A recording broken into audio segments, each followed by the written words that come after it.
Welcome to the U.S. Bank NBC Sports Report. Back here on this 4th of July, Indianapolis Motor Speedway, the changeover has begun after Scott Dixon takes the GMR Grand Prix, getting set for the Xfinity Pennzoil 150 at the Brickyard, and the Xfinity cars taking their place on famed pit lane here at the Indianapolis Motor Speedway. Hi, everyone, and welcome. 6'4", the Pagoda here at IMS. Mike Tirico, NASCAR Hall of Famer. Dale Jarrett, twice a winner here at the Brickyard. We are all socially distanced. Dale, we are pleased to be joined by Mark Miles, who is the president and CEO of IndyCar and Penske Group as well. And a lot to ask you about the weekend first. This is a pretty cool deal. It's a great way to celebrate America's birthday with America's biggest racing series combined at the same place on the same weekend for the first time. Yeah, and welcome back to you guys. We're glad to have you here. We've been looking forward to this for a long time, and I think it's really meaningful for the future of motorsports to have the series working together, you know, for all the COVID procedures and everything that everybody's going through to try to keep people safe, and ultimately to racing and what's going on right now, converting this track. And can't wait to see the Xfinity guys go out there and see what they can do on this road course. Yeah, we're both excited about that. The good news was the podium lift worked out just fine, and we've got Scott Dixon's car up there successfully. Yeah, it's probably fitting that Scott would be the first guy to use this new innovation.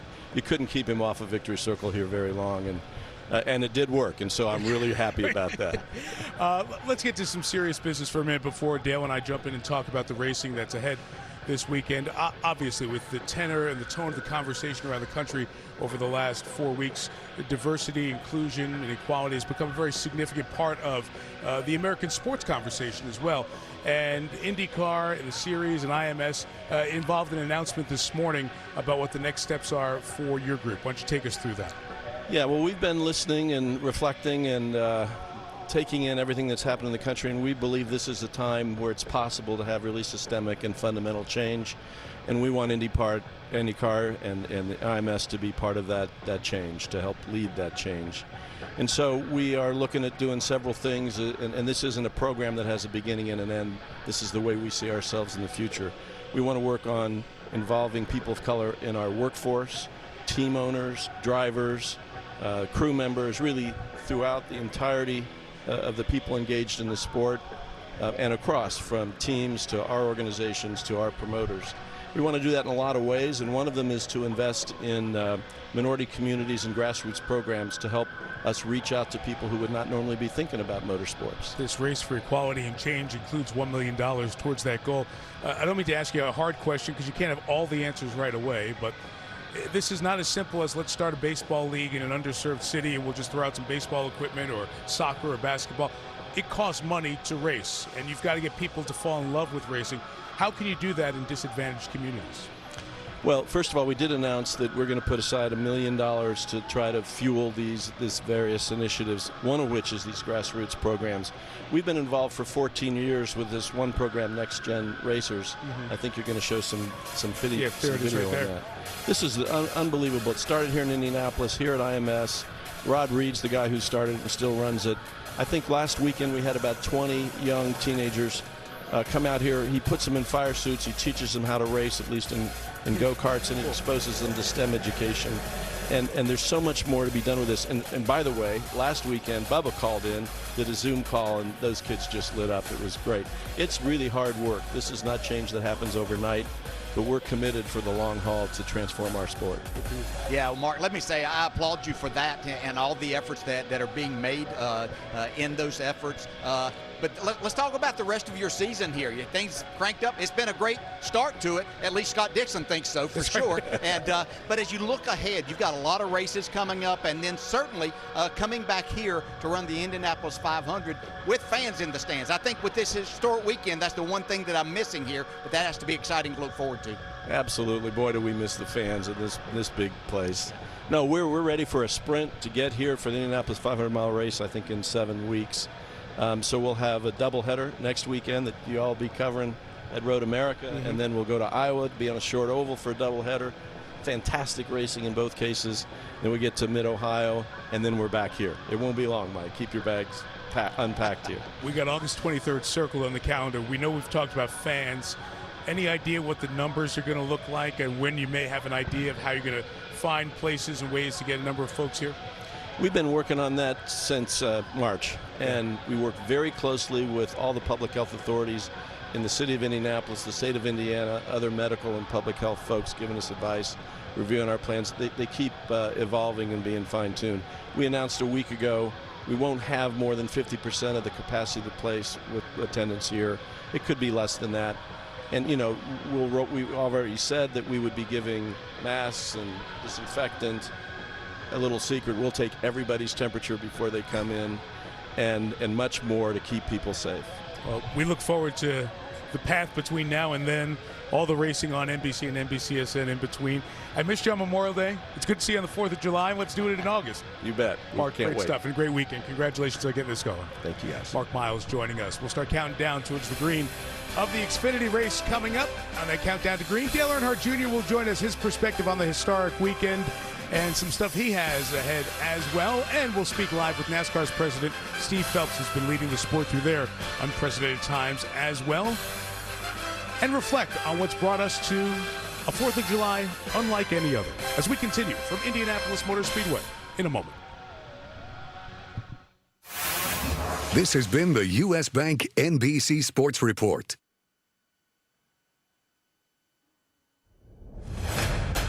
You have to attack road courses if you want to be good and give yourself a chance. And he hang on to it. No, he's going to go around. Hold on to it. Hold on to it. Hold on to it. These road courses are a great place to lose a lot of points. Locks up the wheels and slides. Now the leader turns around. The gloves are off. It's full contact racing. Pushes him up out of the groove, making the pass. Take the trophy. Allmendinger is wearing out. The points leader. Finally! Yes! Yes! So the road course at Indianapolis welcome the Xfinity Series drivers for the first time. We count down in less than 35 minutes until we get to that. A very quick changeover happening in pit lane beneath us as we're back here at the Pagoda. Mike Tirico along with Dale Jarrett, as I mentioned, twice the winner of the Brickyard race on the Oval, where we'll see the Cup cars tomorrow. But we had a great spot. We're the only ones up here at the Pagoda, other than our crew, watching the IndyCar race from this spot. So if you were an Xfinity driver and got a chance to check this whole deal out, what would you be thinking about the race we're going to see? I'd be a little concerned about the lack of passing opportunities. So what that means is it's going to be exciting for us to watch these Xfinity cars, because these drivers are going to have to pass and make their way through. So they're going to take chances at some places that really aren't passing opportunities. So you try to make your car fast on the faster parts, but then understanding where those opportunities might be. But they haven't raced here before, so they're going to be finding out as we watch them go through this. We've seen them on ovals already be pretty aggressive. I can only imagine what today holds. Hey, by the way, it's still cool coming here. I mean, NASCAR started coming here in '94. It's got to be cool for you to come back here again. Oh, this is just incredible. Anytime you come through that tunnel at this historic racetrack, and for this weekend to be so historic, putting IndyCar and NASCAR together is just incredible. Glad to be here, and especially on July 4th. I'm sure Dale Earnhardt Jr. feels the same. Our NASCAR crew is going to be calling the Cup Series race tomorrow and the Xfinity race from Charlotte, so they are settled in there, and Dale Earnhardt Jr. joins us from there. We wish you were here, and I'm sure you wish you were here. What do you think about this special weekend, Dale, with the IndyCar and NASCAR double dipping? Well, we've been going to Daytona for so many decades, celebrating the July 4th holiday in Daytona. If they're going to make a change, we're going to start a new tradition. I couldn't think of a better place than Indy. I don't know that there would be a Daytona if it weren't for Indy. Indy's where it all started for motorsports in America.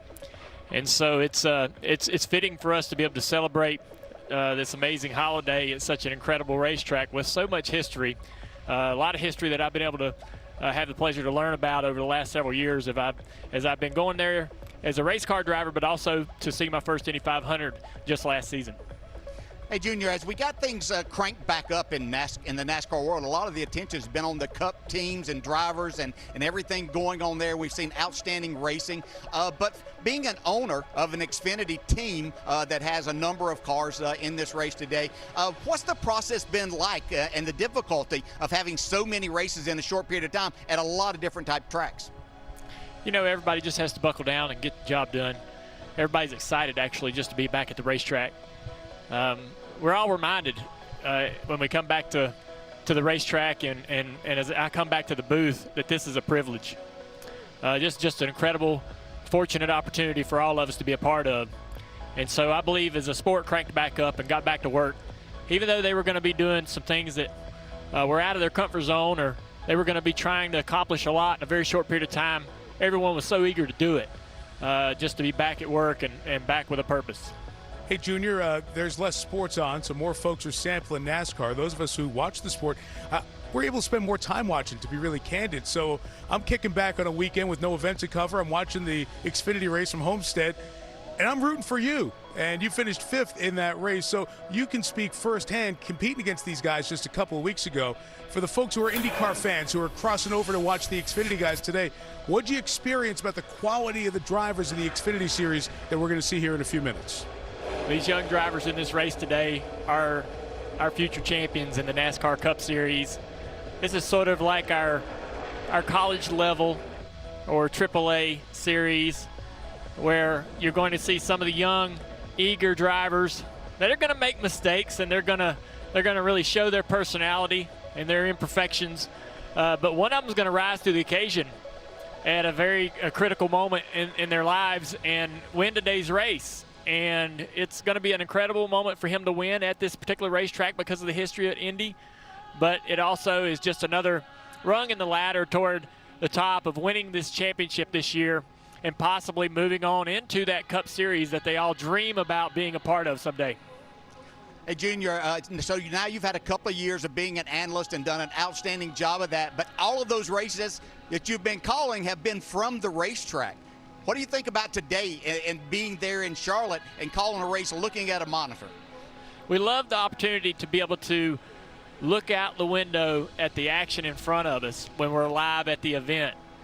But I believe that, you know, one of the compliments that our team at NBC has gotten when I first started working with those guys, one that I would hear often was, it sounds like a bunch of buddies sitting at home on the couch watching at TV or hanging out at the bar watching the television, just having some beers with some friends. And that's really what we're going to do today. We're going to sit here in a room together and watch the same program that you're watching at home, and we're going to call this race. So I'm not really worried about that because the energy is real. Our excitement for being here is real. How much we appreciate the opportunity to do this job is real. So I expect us to have a great show today. I cannot wait to get back to the racetrack to call live events. But until then, we're going to have a lot of fun doing what we love to do. I just want to know who gets the extra chips and drinks when they run out. Letarte, Burton, or Allen? We'll find out as we go through. Hey, Dale Jr., before we let you run here, get ready for calling this race, I want to ask you about a new show, a project that I know is a real passion project for you, Lost Speedways. Before we talk about it, let's show everybody a little bit of what you can expect coming up. For as long as I can remember, I've had this fascination with old abandoned racetracks. The kind of places where my granddad and my father raced, where my heroes traded paint with their rivals. I'm about to embark on a journey to see and feel the soul of my sport. You really feel the presence of others. And you almost wanted to look around to see if they were here. It's like their spirit had stayed here. I'm Dale Earnhardt Jr. Get ready to come along with us, tracing the footsteps of forgotten racing history, uncovering some of the greatest characters and stories this sport has ever known. For nothing is lost that can't be found, and nothing exists that can't be cherished.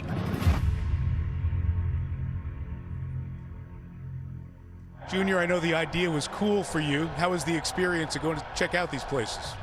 It was awesome. I've had a passion for abandoned racetracks for over a decade and created a personal map of over 300 tracks. So we're able to go out to these racetracks and learn about what they meant to the people that race there and the community. And we learned it all on the fly right there live. As you're watching the show, we're learning at the same time. I'm so thankful for NBC to allow me to create this project. I've been wanting to make this show for several years. You can see it first on July the 15th on Peacock, which is NBC's new streaming platform. I cannot wait for fans to see this and hear the feedback. That's awesome. I'm so excited. And By the way, you've become so good at this TV deal, you did my job too. You did the whole promo. Peacock, the new streaming service launching nationwide July 15th. First place you can catch Lost Speedways, and you don't want to miss it. All right, fill up the bowl of chips. You guys get settled in. We'll be to you for the green flag in a little bit. Thanks, Junior. Thank you, guys. Dale Earnhardt Jr. there. The changeover happening here at Indy. Let's go check in with Rutledge Wood. Mike, it's amazing to know that we could have an IndyCar race, an Xfinity Series race, and a Symphony all happen at the same time, because it is absolute orchestration going on down here in the garage. Watching all the IndyCar teams clear off a pit road, get all of their stuff off, while all the Xfinity teams are coming out to set up their pit boxes and everything else is astounding. It's so many people, so many places. The one thing that really jumps out is how many IndyCar drivers I happen to see going back to get cleaned up, and how many of them look absolutely shredded, Mike. We heard the guys talking in the booth earlier about the heat. It'll be really interesting to see if the Xfinity drivers have some of those same battles and same conditions that some of these drivers who just got out of the IndyCars seem to have going on. But so incredible for all the fans that are watching at home for this historic weekend. It is exciting everywhere you look, and the coolest part is seeing these two groups, IndyCar and NASCAR, who've never been together at the same place at the same time, so happy to just celebrate motorsports and our country on this very special weekend, Mike. It's really cool, Rutledge, and for the Xfinity drivers, and they're seeing the top of IndyCar racing here, and those drivers that they've become so familiar with, inspired by watching them perform in the heat, now they get the opportunity to do the same thing. Head of NASCAR will discuss the issues that have been going on in the sport and looking ahead to this perspective that they have on a historic weekend at Indianapolis Motor Speedway as we continue after this.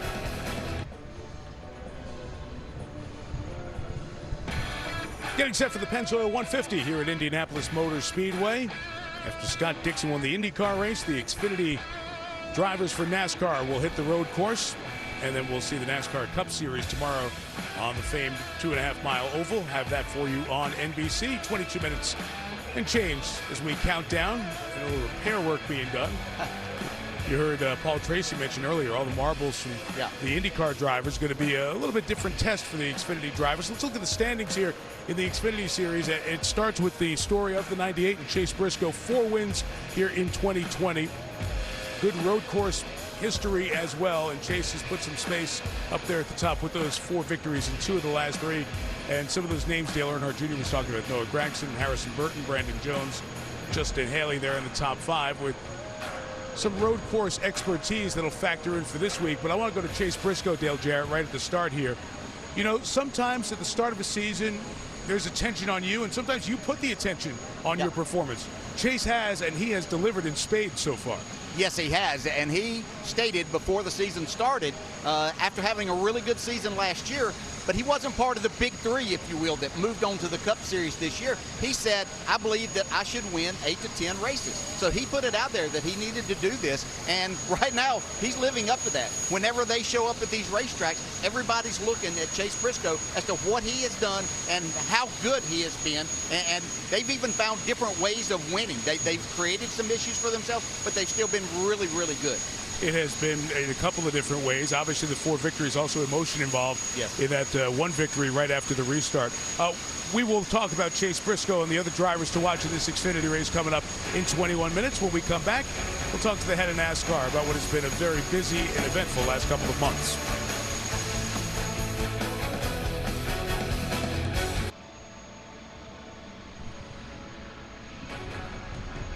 $18 minutes until the Xfinity race starts July 4th here at the Brickyard, with IndyCar and NASCAR at this track in the same day. Any other year, you could just imagine the fans that would be here enjoying it all, watching the changeover happen. But it has been a very different time in all of sports, especially in NASCAR. It's been a year unlike any other in American history, and the big issues in our country have contributed to what's been the most transformative time in the 72-year history of NASCAR. After suspending its season in mid-March, NASCAR resumed competition on May 17th at Darlington, first sport to come back and the first major sport returning to action. It's an organization that for many years was criticized for being slow to evolve, but suddenly forged forward with some bold plans, and we've seen them at all levels of the sport. Midweek racing, no practice, limited personnel at the tracks. All of this with a growing sense of these new realities could be sticking around post-COVID-19. And then, of course, the reality over the last month hitting with the Cup Series is Black Lives Matter that moment has grown across the country, around the world. And NASCAR, at the urging of the only black driver in its top series, Bubba Wallace, banned the Confederate flag from all of its events. A couple of weeks ago, we all saw what happened at Talladega in what turned out to be a most unlikely coincidence.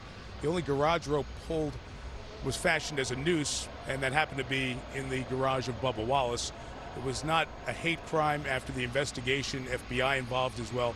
But certainly that outpouring of support that we saw from Wallace's fellow drivers and team members prior to the race, that's going to be not only one of the enduring images in sports this year, but in all of sports and in NASCAR's history. Steve Phelps has had to deal with all of this over the last few months, and the president of NASCAR joins us. He is at Daytona, the racing capital of the world, here, world center of racing there. He's there because of that IMSA race that you're going to see on NBCSN, and we'll fly up here for the Cup race tomorrow. Steve, it has been a very busy couple of months. Let me start first with everything around Bubba Wallace and the diversity and opening NASCAR to a lot of national conversation.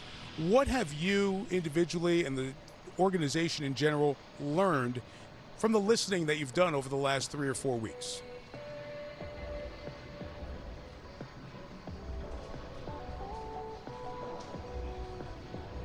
I guess we're not hearing Steve. I wasn't sure if it was here, but apparently you're not hearing Steve as well. So why don't we take a moment here to regather. As you would understand, the technology between here, Daytona, and everywhere else is a little bit difficult to tie everything together, Dale Jarrett. But for the moment, while we double check on that audio with Steve Phelps, you're somebody who's lived this sport firsthand. Your comments have been heard quite loudly by a lot of us about how the sport has reacted in a way maybe it wasn't prepared to a couple of decades ago, but one that I think has been lauded by everyone around sports. Yeah, there's no doubt. You get things that come about not expecting anything, and you wonder how people will react. And I think this has been a sport that wants to include everyone all the time. You mentioned something earlier in our talk with Mark Miles about the IndyCar, and it costs money to go racing at any level. And so that's kind of the way this sport is too. No matter where you start, somebody has to have money. So trying to include a lot of different people in has become difficult, or has always been difficult. But what I've seen as we evolved with this, been so proud of watching the drivers in particular kind of take control of this. And Bubba Wallace is not only a great driver, but he's one of the finest young men I've ever had the pleasure of being around. And the way that he's handled this, but also to see some of the things that people have said to him that have no idea who Bubba Wallace is and what he's about. And so it's nice to see the other drivers rally around him and show their support, and that we as a sport are going to move in a very positive direction. You're a Hall of Famer. Obviously your family's been so intricately involved in this sport your whole life. From birth, this has been part of your life. What did you feel personally when you saw that scene with all the drivers and the teams following Bubba Wallace before that race at Talladega? Mike, I had to think back as to, was there something in this sport that ever moved me the way that did as I was sitting there watching this take place? And I really couldn't come up with something that was that meaningful and how much it meant to me to be a part of this sport, and how proud I was of everybody involved. I'm going to try to bring in Steve Phelps in, see if we've pulled into the pits for a quick stop and made a little right-wing adjustment and got Steve going now. We'll mix IndyCar and NASCAR all at once. Steve, I asked you the question before. I'll ask you again. In all the listening and the powerful imagery of that moment at Talladega, what have you and what has the series learned regarding this very important topic in America? Well, I think for us, Mike, it was I just hear DJ talk about it. I was moved literally to tears. It was an incredible display of what NASCAR is all about. NASCAR is about community. NASCAR is about family. Those drivers supporting crews, officials, everyone walking down that pit road, pushing that car. And then just that scene was something that I was incredibly proud to work at NASCAR at that moment, and I am in every day since. It's just, it's been an amazing few weeks. Bubba has shown incredible courage and grace and just class in how he's approached it, and there's no anger in it at all. It's about listening, it's about understanding, and really for us it's about welcoming more people to the racetrack, welcoming more people to our sport, and that's really the message that we want to put out there. And they've seen that with a lot of terrific racing in different formats, with midweek races and no practice, tighter schedule. Is there anything that you've seen that you might be able to take away if we do get back to normal that you think could help enhance the sport going forward? Yeah, I think there are if you think back to before, kind of pre-COVID, when we were at Phoenix and then we shut down for 10 weeks, I think if you'd ask anyone, hey, you can do a one-day show, no practice, no qualifying, most people in the industry would be like, well, that just can't happen. Right. And we've shown that it can. So what we'll do when things get back to normal, we will take do a postmortem of what went on, what things that we can incorporate into the 2021 season that we learned in the 2020 season. You see time's ticking down to the green flag. I do want to get in one last question about Jimmie Johnson. Of course, the 7-time champion tested positive, or was tested positive for COVID-19, so he is not going to race here this week. Are there any further steps in changing how the procedures are going for NASCAR or Xfinity that you folks are looking at right now after Jimmie's positive test? Mike, I think the protocols have actually worked really, really well for us. Obviously it's unfortunate that Jimmie is going to be out of the car this weekend. Hopefully 2 negative tests next week and he can get back in the car at Kentucky. I think the protocols have worked really well. It's not perfect, but I think if you look at the procedures that we have in place and the policies that we have in place really to protect the drivers, the crews, our own officials, and anyone who's working at the racetrack, the number of positive tests that we've had have been so few and far between. We're really encouraged. So we think the protocols are working as we had expected they would.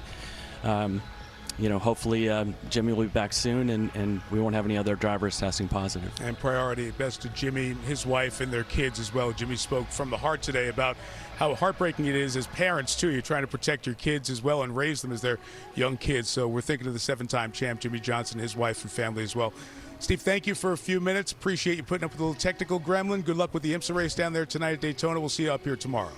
Thanks so much, Mike. Look forward to it. Appreciate Take the patience care. And Steve Phelps' time joining us on this very busy weekend. It's a little bit of IndyCar, now the Xfinity Series, and NASCAR set to hit the track as we get closer to the green flag for the Pennzoil 150 on this 4th of July.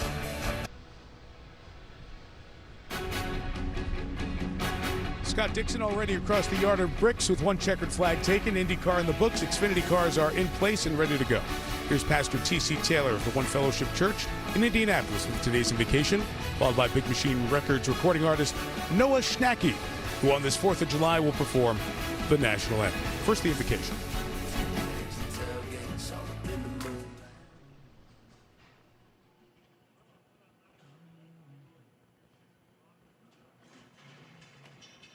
Let us pray. Father, in the name of Jesus, we thank you for today. We thank you for your goodness. We thank you for your kindness. We thank you, Lord, for the gift of sports. And God, we ask now that you would be with the racers today as they compete, Lord God, the drivers. Be with them, watch over them, protect them. God, I pray that this race would be safe. We pray that you would bless their families and bless all those who are watching these festivities today. We love you and we thank you. In Jesus' name I pray. Amen.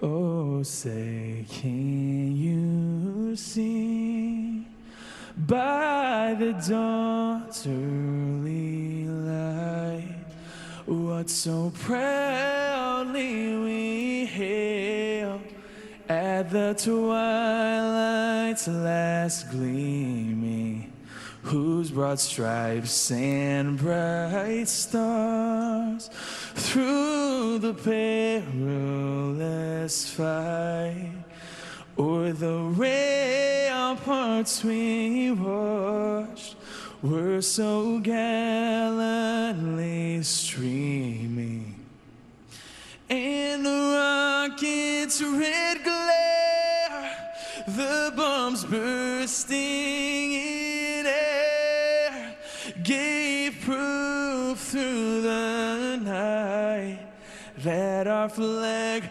was still there. Oh, say does that star-spangled banner yet wave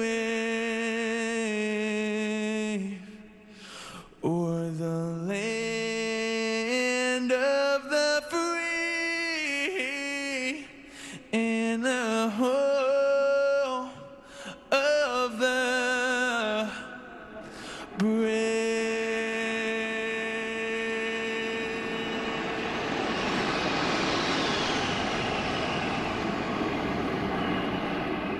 Thank you to the 122nd Fighter Wing of the Air National Guard from Fort Wayne, Indiana, for that flyover. The 122nd has been integral in COVID relief efforts throughout the state since the pandemic began. Take it away, guys. Hi, I'm Major Travis Bates Walton of the 122nd Fighter Wing. On behalf of the Indiana National Guard Black Snakes, we'd like to say Happy 4th of July.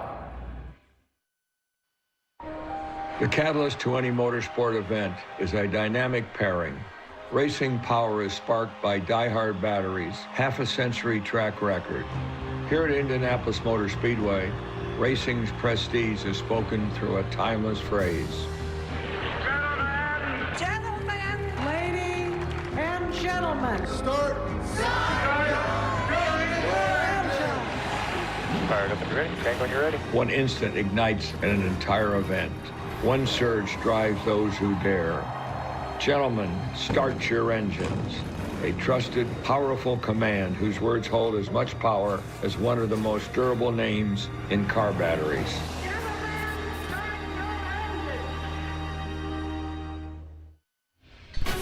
13th Xfinity race of the season, first time on the road course in Indianapolis. Dale Jarrett and I thrilled to be here watching it all as Kelly Savas, Marty Snyder, and Rutledge Wood join us inside the 2.5-mile oval. Rick Allen, Steve Letarte, joined by Jeff Burton and Dale Earnhardt Jr. They're there in Charlotte, drinks, chips, and just some guys watching the race, ready to get rolling. So, Rick, it's all yours.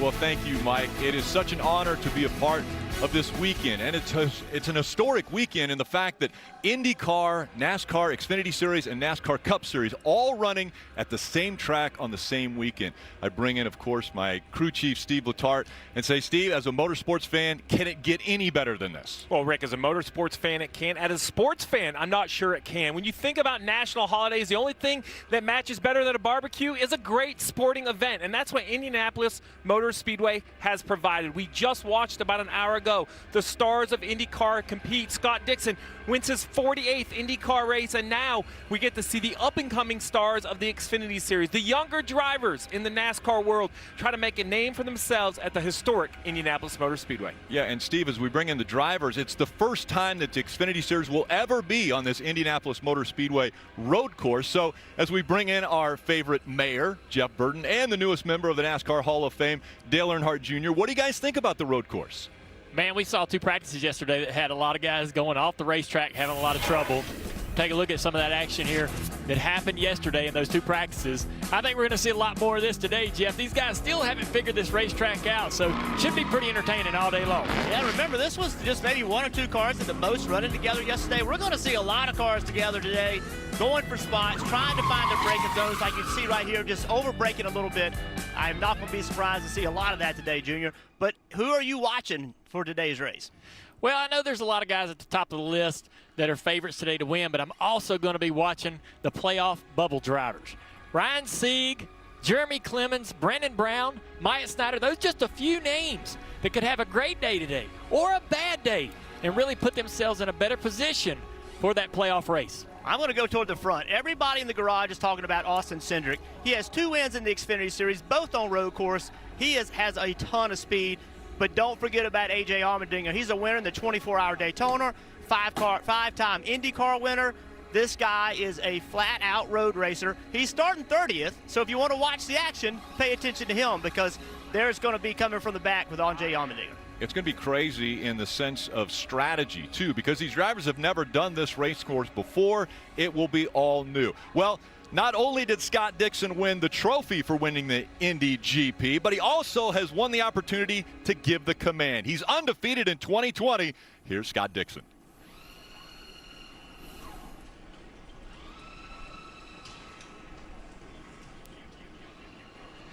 On behalf of the NTT IndyCar Series, welcome to our home track, the Indianapolis Motor Speedway. Drivers, start your engines. The white sign with a white backboard right there. Big smile on Scott Dixon's face as he gave the command, and what a sweet sound when you hear the engines roar at Indianapolis Motor Speedway.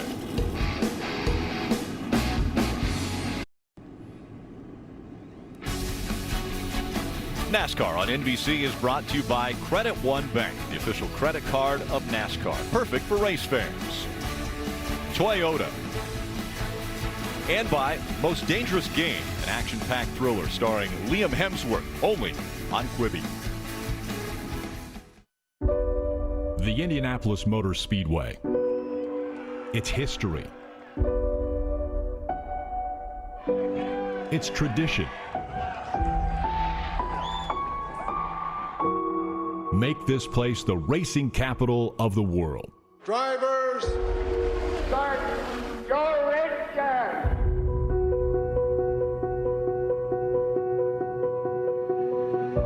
Jeff Gordon is about to write his name in the racing history books. Rick Mears heads for number 4. I wish I could put it in words. Today's been my entire life. I didn't know it till I got the checkered flag.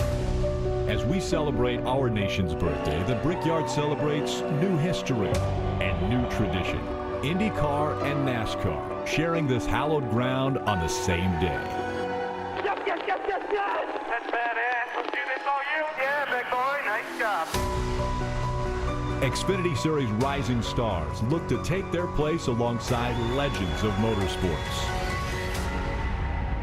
An opportunity to kiss the bricks awaits.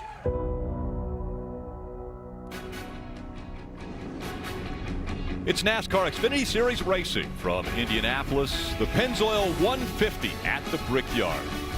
And of course, in these different times because of COVID-19, the starting lineup has been set randomly. And Steve, you can explain that a little better, but I say it because Jeff Burton's starting on the pole. When he signed up for this race, they were still going to run on the oval here at Indianapolis, but he'll have a little bit of a different look at this racetrack. Yeah, as we continue to see names run across, Brandon Jones, Ryan Sieg. Basically, if you're in the top 12 in points, you get put in the bucket. You're the first 12 guys randomly drawn. The middle third of the field is by the next 12 in points.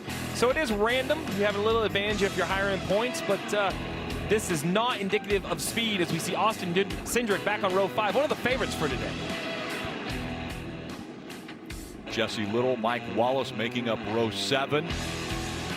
And we saw Justin Haley's name back there in row 6. We want to chat with him before he gets too fired up inside this car. Jeff, can you dial him up on the radio? Hey, Justin, this is Booth Boys. You got us? Yeah, I got you. Well, brand new racetrack for the Xfinity Series. You had 2 hours of practice yesterday. What do you think the biggest challenge is going to be?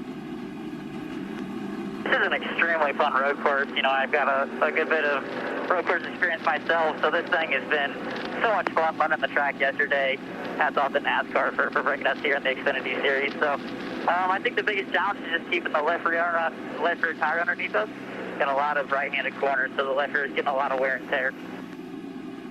So before you guys, of course, we had the IndyCar race. I don't know if you got a chance to watch it, and if you did you learn anything from those guys? You really can't learn much, but thankfully for me and everyone in college racing, we have a really fast leaf filter gutter protection Chevrolet. DCR power under the hood. We were extremely fast yesterday, so we're happy with our pace. Hopefully we can keep it clean here, see how this race plays out, and put a good 4th of July weekend race on for y'all. So appreciate everyone with you guys, everyone, all the fans.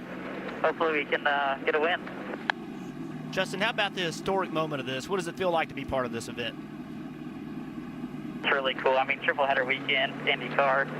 Like I said, the thing we're missing now is the fans. So it's a little bittersweet, but hopefully next year we'll be back and better. Good luck, buddy.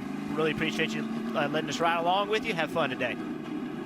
Well, so far this weekend, the biggest news story that has come out has been the fact that 7-time champion Jimmie Johnson tested positive for COVID-19 yesterday. And so for him to get back to the racetrack, the protocol is he must have 2 negative tests that are separated by at least 24 hours, and he must be cleared by a physician prior to his return to the racetrack. And of course, a big streak ending there at 663 consecutive starts. But filling in for him will be Justin Allgaier, who's in the race today. And for more on him, let's go to Kelly Stavis. And Rick, Justin Allgaier said first and foremost his thoughts are with Jimmie Johnson and his family, and he certainly hopes for a speedy recovery for them. But then Justin also told me he's been text messaging back and forth with the big boss man, Rick Hendrick, this morning. And Mr. H started by saying, hey, look, no pressure, just go out there and do your thing tomorrow. But then he was also quick to point out that Justin will be the only driver, except for the 7-time champion, to drive that number 48 car. So maybe a little pressure after all. In fact, when I saw Allgaier walk into his car just a few moments ago, he said, look, I feel really good about today. It's tomorrow that's already got me nervous. He is a 3-time road course winner, one of the favorites here today, and he's got a good starting spot. He's starting 5th today, Marty Snyder. Well, Kelly, you heard Jeff Burton mention it a moment ago. The show today is going to be A.J. Allmendinger. He starts 30th this afternoon, and this morning when I chatted with him, I said, how's that going to be? His quote to me, fun. And if you believe Garage Area Wisdom this morning, everyone's saying it's going to be a battle between Allmendinger and Austin Cindric in the number 22 Team Penske car. He said, I have nothing to lose, A.J. said. Austin does. He's battling for a championship. All I want to do today is kiss the bricks. I can guarantee you, Rutledge Wood, it's going to be a lot of fun watching A.J. Allmendinger come from 30th today. That's for sure. And you know, we've got a fan favorite back in the field that we haven't seen for 5 years. Mike Wallace is making his return to the Xfinity Series. Today he's in that JD Motorsports car with Market Scan as his sponsor, but for a really special reason. U.S. Marine Corps veteran Danny Garcia's and his Honor Walk 2020 is about to kick off. This is a 4-month-long multi-state campaign to raise money for America Salutes You. That's all about raising money for veterans, first responders, and their families. Since 1996, he has walked over 52 million steps on 6 different continents, and Mike said he's so happy to be here, to be back for such a great cause. And he said, for once in my life, this race is all about having fun. When he signed up, he of course thought that the fans were going to be here, but for someone that's had such a great relationship with fans for so long, he knows those fans are watching at home and are excited about him being back today, guys. What a great story, and obviously there's going to be a lot of fans that are going to be cheering for Mike Wallace just for that simple fact. All right, Steve, give us the race breakdown. Again, the first time this has ever happened for the Xfinity Series. Well, it's a 62-lap event on a brand new racetrack. The first and second stage, both 20 laps. The final stage, 22 laps. Pit road speed, 35 miles an hour. Fuel window, I'm going to put some question marks next to 28 to 30. We really don't know. I talked to teams. They're not sure yet. They didn't get enough in practice, so we're going to see today who decides to stretch fuel, who comes for tires. A lot of question marks heading into the race. Since it's a new racetrack, let's take you through it. We'll have our drivers give you a little bit of a bird's eye view of what this road course is all about. All right, everybody buckle up, because turn 1's going to be a mess on this first restart. Huge braking zone down into 1, then a lot of back and forth. Turn 2, 3, 4, 5, and 6, leading down a long straightaway into another braking zone and passing opportunity at turn 7. Yeah, turn 7 is going to be eventful all day long. There's an opportunity to make passes, and then very slow corners, 9, 8, 9, 10. 11's a long sleeper heading into another braking zone in 12. We can see some passing there. And then 14, that's going to be important because you get a big run off that corner. Getting into turn 1 could be huge for you. And there's still a lot on the line. Even though we think it's early in the season, take a look at the standings right now. And only a few winners, a handful of winners so far that have locked themselves into the playoffs with Briscoe, Gregson, Harrison Burton, Brandon Jones, Justin Haley. And Rick, we're going to have a conversation about points. If you're new to NASCAR, I mentioned those stages earlier. At the end of each stage, the top 10 get points. So when you look at Snyder and Brown down there trying to make the playoffs, those points could be the decision maker for their season. Jeb Burton in the 8s, in that blue number 8 on the right side there, and Michael Annett in the 1 make up the front row, getting ready to start something new at Indianapolis Motor Speedway, the NASCAR Xfinity Series, taking on the road course. Green flags in the air.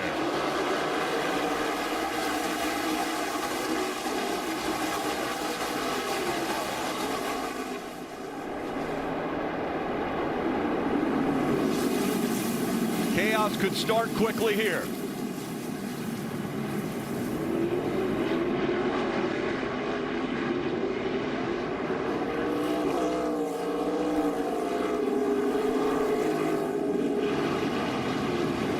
Two and three wide as they work through some of these turns.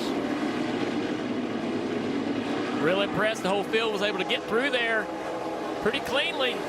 How long will that patience last before these guys start taking more risks? A lot of give and take right there at the start of this race. Smart move by all the drivers. Unlike you, though, it won't last long. You see right here, look for the lead. Brandon Jones pushing Jeb Burton right now. Michael Annett's fall back a bit. Brandon Jones trying to get to the inside of the gate. That's going to be a tough area to trying to pass somebody in there. That number 7, Klondike on the hood. That's Justin Allgaier, very good on the road courses. And behind him, Noah Gregson, a pass for the lead right here. Noah, a great start, already up to third, battling for third. Jeff Burton hanging on to the lead as they come back out onto the front stretch. All right, Rick, I lose the bet. A clean first lap. I would have lost that bet. Also interested to see Jeb race on the outside of that turn 12 into 13. You guys mentioned this, a big braking zone right here. This is where we see right there, the 22 car, Austin Cindric. He's the guy everybody was talking about. Noah sideways. Austin Cindric, a great road racer. Not a good one, a great one. He's going to put the pressure on these guys. And Cindric started in the 10th position. He's already up to 5th. 4th. And now 4th. Oh, man. Jones getting through that turn 5 and 6. That's going to be really key. 3 wide here into turn 7. And how about Allgaier? Justin Allgaier takes the lead away from Jones. He took the lead away from Jones, but I give credit to Jeff Burton, understanding that was not the time to go in there 2 and 3 wide. Unfortunately, it's continuing to cost him spots as the 19 is under attack by Austin Cindric in that bright 22. Not much of a battle. The 22 easily goes by. It was an emotional win 2 years ago for Justin Allgaier right here at this racetrack. He reminisced about how he and his father used to watch the Indy 500 from up in turn number 1. And he was able to win and kiss the bricks here. Now on a different course, though, at Indianapolis. Talk about Indianapolis. Well, guess who that 22 car is owned by? Roger Penske. Yeah. He owns this facility now. You know, as he peeks out looking for the lead, Justin Allgaier is not going to give it to him. Good braking right there by Allgaier.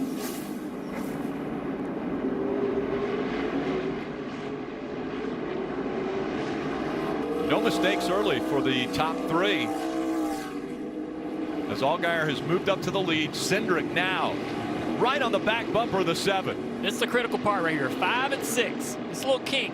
You get through there right. You've got to run on the guy in front of you. Going down this long straightaway that's going to present a great opportunity to pass into 7. Talk about how good of a road course racer Cindric is. Well, Justin Allgaier is as well. Multiple wins on road courses in the Xfinity Series. He has not had the kind of year he wanted to so far this year. Hasn't won a race. Well, he missed the corner right there. Allow Cindric to get close as they go into turn 11. So much has been made of this short chute. We heard from Matt DiBenedetto, a NASCAR Cup Series driver who tested here for the Xfinity Series. He said you never, ever get straight on that short chute. Missed the apex just a little bit there again. Just kind of overdriving the car just slightly. It's okay, though. As long as he gets off of here very well, then he's going to be fine. But Cindric with a big run. Can he outbreak him into 1? On the right side, you have the battle for the lead between Allgaier and Cindric. Will Cindric pop out? He will. On the left, that's A.J. Allmendinger's bumper cam. Started all the way back in 30th. Cindric back in line. How about Allmendinger, guys? Up to 22nd, patiently wording through traffic. It's going to be fun to watch Allmendinger as he works his way up. He got his first oval win earlier this year in the Xfinity Series. Doesn't run full time. And look at the traffic in front of Allmendinger. A nice overtaking into turn 1, but now you see 5, 6, 7 cars in front of him, Marty. Plus 11 for A.J. Allmendinger up in the 19th position, trying to drag some of those cars that started in the back of the field through the field with him. So, Steve, one thing you can do always at road courses, if you're not worried about the championship points at all, like A.J. Allmendinger, you can flip the stages. In other words, pit a little bit early as A.J. goes for another spot here, trying to pass Brett Moffitt there for the 17th position. But you can pit early before the end of a stage, come up with track position. That's what they plan to do all day long in the 16, and why not? They're not racing for championship points. As A.J. told me, I'm racing to kiss the bricks. That's it. Yeah, I like that strategy. And when we use the word strategy, it's going to be chaotic all day long, Rick. We're going to have 4 or 5 different plans we'll have to just keep an eye on. But Here it is. We knew it was bound to happen. The 22 of Cindric inside the 7, but Allgaier not giving up the position. Does he cross him over? Cindric with a good run off the turn. Take the bottom here. He's on your quarter, all the way down. Now a drag race down the front stretch. Cindric with the advantage. He's on the inside of Allgaier. He's going to make the pass. Cindric out front at Indy. A lot will be made of the 22 of Cindric and how successful he's been on the road courses. But Justin Allgaier, his road course numbers are impressive as well, and he's showing why. He, concedes that position to the 22, but is able to stay within touch of the 22's rear bumper.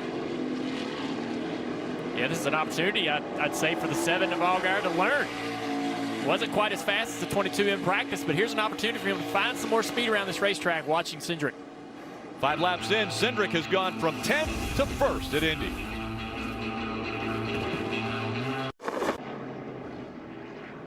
We just saw Scott Dixon win the NTT IndyCar Series race here on the road course. It rolls to Road America in Elkhart Lake, Wisconsin next weekend. Can he stay perfect? Coverage Saturday on NBCSN and Sunday on NBC. It's home of Indy 500. Oh, what a great shot. Thanks to our friends at Team Penske, bringing both Menards cars out. You see the Indy car, the Xfinity car next to it. It's very obvious the difference, the height, the sleekness, the size, the weight. It's great to believe that we've got to see both of these on the same circuit. You see the difference, right? Half the weight. That's a big point. Half the weight for an Indy car. Horsepower is reasonably the same, but look at the miles per hour. An Indy car goes around here basically 30 miles an hour faster on average just because of the weight and the downforce. It's actually fascinating to me to watch both disciplines on the same track. Speaking of discipline, how about Austin Cindric? He's starting to pull away now from the field, pulls away from Justin Allgaier.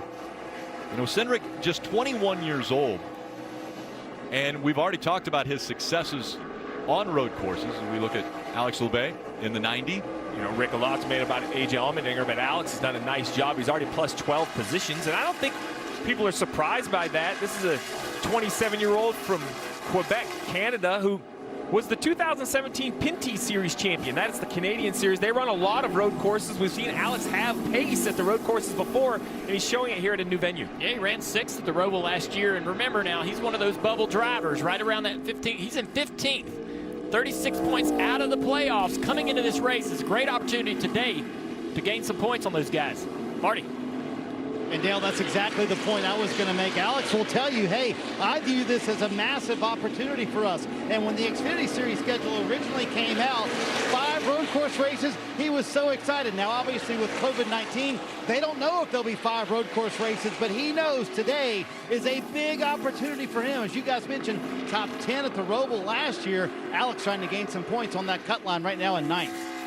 And if this race gets aggressive, I can promise you that Penny Series, those guys are aggressive. That is some really hardcore racing. So if he has to do that, he can. I've seen him do it, and that series trains you and teaches you exactly how to do it and still keep all the fenders on the car. Jeff, did you say if this race gets aggressive?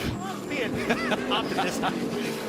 We've heard so many drivers that have watched the Xfinity Series race, Cup drivers have said, man, these guys are aggressive out there. Another guy trying to claw into the playoff bubble battle, Jeremy Clemens. He was fast in both practices yesterday, getting hounded by AJ right here, but he's also moved forward, coming all the way from 21st, just like Labbe, moving forward with a fast car. Another opportunity for this driver to walk into the playoff battle.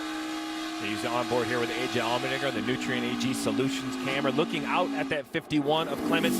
Dale, when we talk about drivers and their stories, it's really amazing to me that Jeremy Clements is even in this 51 car. Back in 2004, this is a driver that had his hand nearly severed off in an accident in a dirt late model. The drive shaft broke, came through the floorboard. It took over 10 surgeries to repair that hand, a year of physical therapy, and this young man got back into a race car, a 3rd-generation racer. Talk about desire to be on the sport, coming back from just a horrific accident. Kelly. And as you know, a small family-run team there for Jeremy Clements. His father, Tony, tells me he has all the confidence in the world in him. If he could just get in a better equipment, he thinks he could win. So how did Jeremy Clements prepare for this race? Well, some of the drivers from big teams spent endless hours on professional racing simulators. Jeremy Clements whipped out the Xbox. He said he was on Forza, found this track, and was playing it even as recently as last night. I said, did it pay off at all? He said, you'd be surprised how realistic it is, but nothing compares to those expensive manufactured simulators that other drivers had the benefit of. Xbox. That's the next tool for drivers to use. So AJ Allmendinger making that pass. Let's follow along. Let's show you guys this racetrack. It's brand new to us too. This front straightaway going backwards, what we normally see at Indianapolis Motor Speedway. This is driving down into what is turn 1, but it would be turn 4 on the oval. Going backwards down the front straightaway, a 90-degree heavy braking corner. That's why we see such an opportunity to pass. See how much ground AJ Allmendinger made up right there. Then a very slow section. Another sharp right-hander. And then this part right here, heading to 5 and 6, is vital because of this back straightaway. Watch him jump this curb right here on the right side. Jumps that curb, leads him to the back straightaway. Yeah, down this back straightaway into another hard braking zone. Similar to turn 1 is turn 7. But a left-hander, which sets up another back and forth. Turn 8 to the right. We're going through turn 9, using a lot of curb here. These are just flat rumble strips. Turn 10, a 90-degree right-hander. And then a sweeping corner. Turn 11. Always loading that left rear tire, picking the right front up in the air, and braking here has got to be very crucial because you can slide that right front tire into turn 12. Turn 13 here, which leads into turn 14. Pit entrance right off to the right here. Long sweeper turn 14, but you can't use full throttle here. Trying to get the power down onto the front straightaway. That's an awesome lap, this camera. Brought to us by our friends, Nutrient Ag Solutions. Uh-oh, 15. Jeffrey Earnhardt having a little smoke coming out of the back of that car. Looks like he's broke the track bar. Yes, that's exactly right. The rear end housing, you see the left rear tire up underneath the bodywork, the right rear tire showing. Well, there's a bar that goes across the back that holds that in position. Obviously, it's either come loose or broken.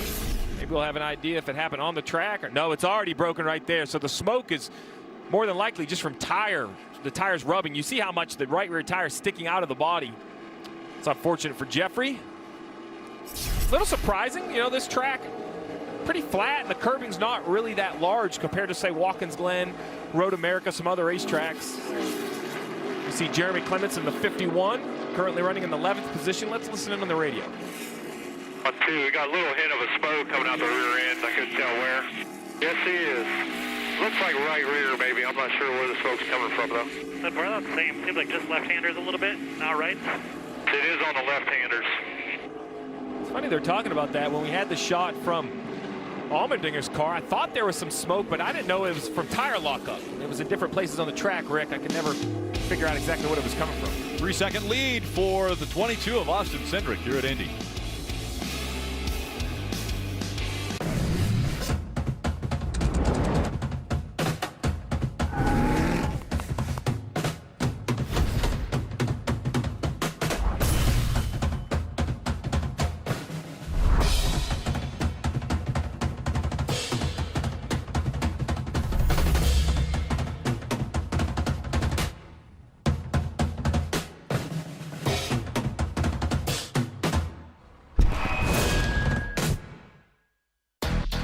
Only Wendy's 2 for $5 has all the chicken you crave.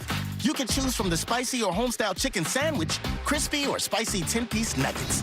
But let's be real, you're gonna get those 20 spicy nugs for $5. Only at Wendy's. Find your keys. Find your get up and go.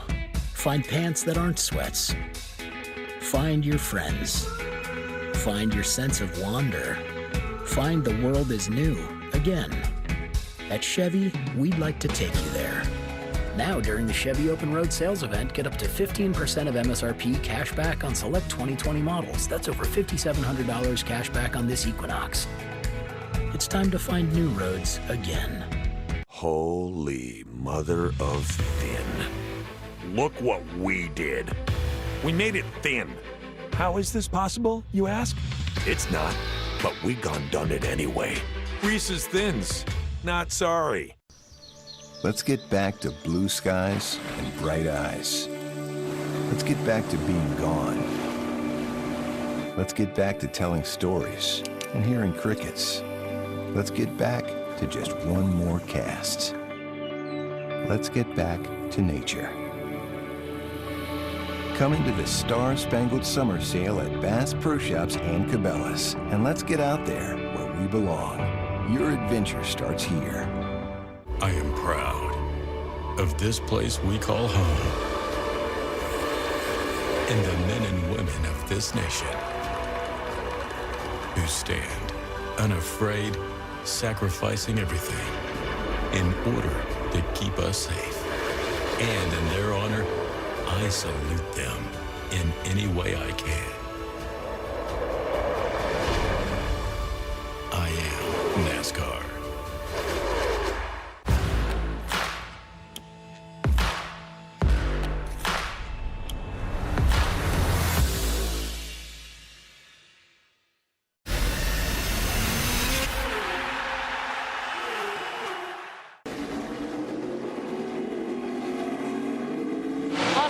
Continues to lead here at Indy, but an unscheduled stop for Anthony Alfredo in that 21 car just moments ago, and it was a peculiar reason for his trip down pit road. Have a listen.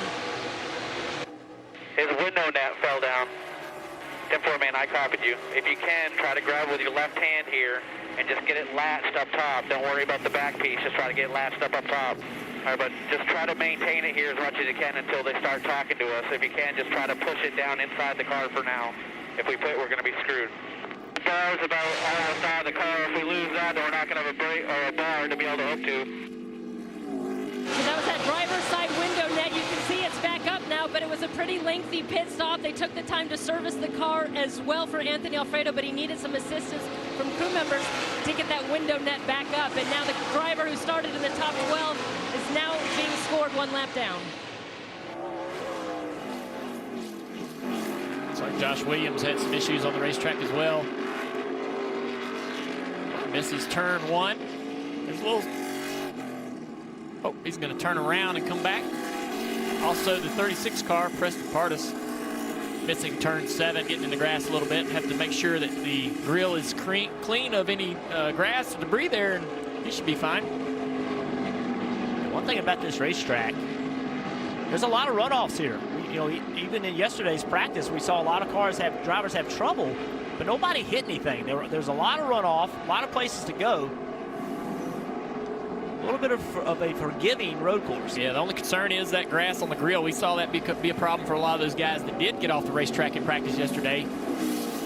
Common here, whether you're on the road course or the oval in Indy.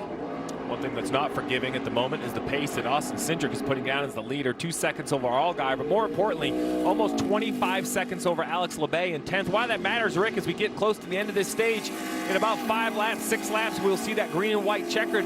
In a perfect world, you would come to pit road before the end of the stage, get your car serviced. When the caution comes out, you'll cycle back to where you want to be, but you're going to lose about a minute, about 60 seconds to come down pit road. So if you're not within 30 seconds the leader, you are going to lose a lap. So we'll have to see if it runs green to there. We've got some report out of smoke from the 8 of Jeff Burton. Yeah, look at the left side rear quarter panels. I'm gonna do a power steering. My power steering messed up. Oh boy. He got hit in the left side, it looks like. Well, that smoke looks like, I see the damage, but the smoke looks like it's coming out of the left front tire, and he's talking about a power steering issue. So maybe smoke is normally fluid. So I would imagine a power steering line or the pump has broken. Man, that's going to be very, very tough. We talk about the differences between race cars. These big, heavy, overpowered cars, very difficult to run without power steering. It is physically possible to turn the car, but not to be able to run at any sort of pace as you see Jeb off the pace. Steve, you mentioned strategy and stops. We saw in the IndyCar series a 3-stop strategy work for them. Will we see 3 stops, 2 stops, or potentially even 1 stop here? I think you're probably going to see 2 or 3 stops. Bring it to us when you can. Sounds like the 8's coming to pit road. You have to wonder if he's putting fluid on the racetrack as the smoke gets bigger.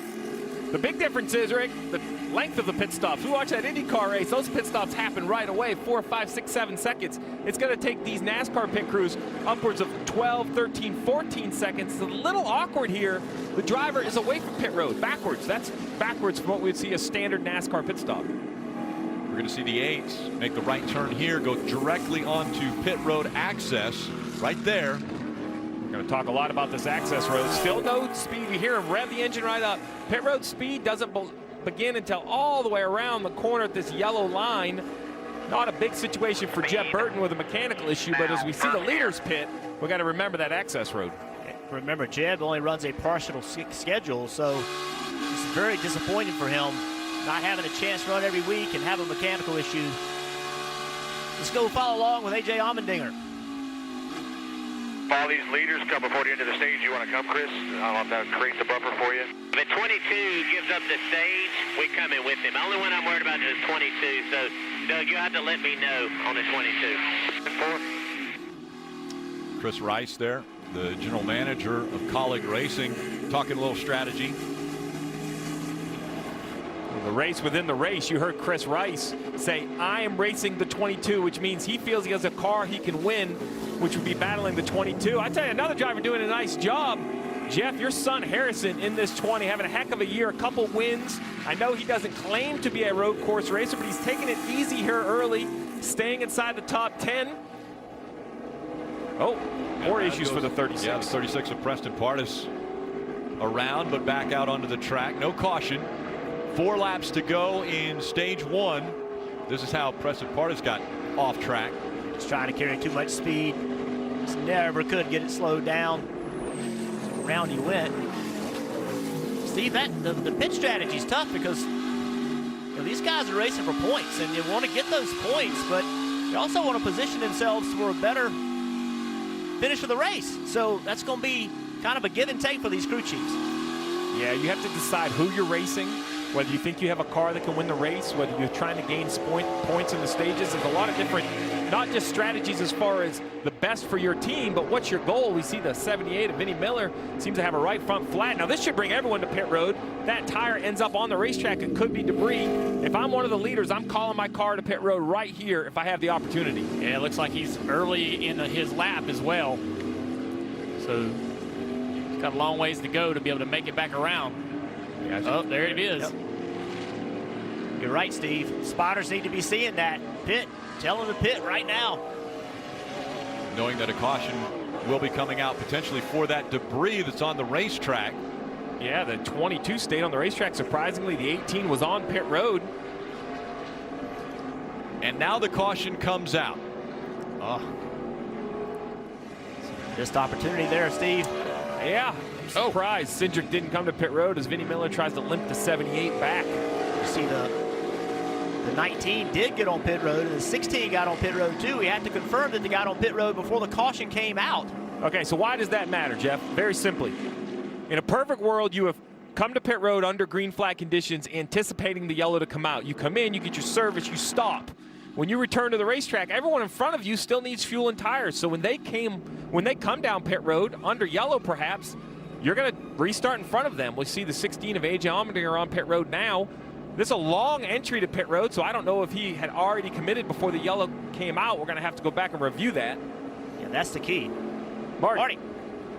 And that's what we're going to go check too. They think they did beat the pace car or beat the caution onto pit road. AJ had driven into the top 10 and he drove all the way through pit road, we're being told, so did not stop. So AJ Allmendinger, who had driven all the way into the top 10 here, drives through pit road trying to get on before that caution. And a couple of cars did that. Brandon Jones as well driving through pit road here. All right, so Rick, quick update on the rules.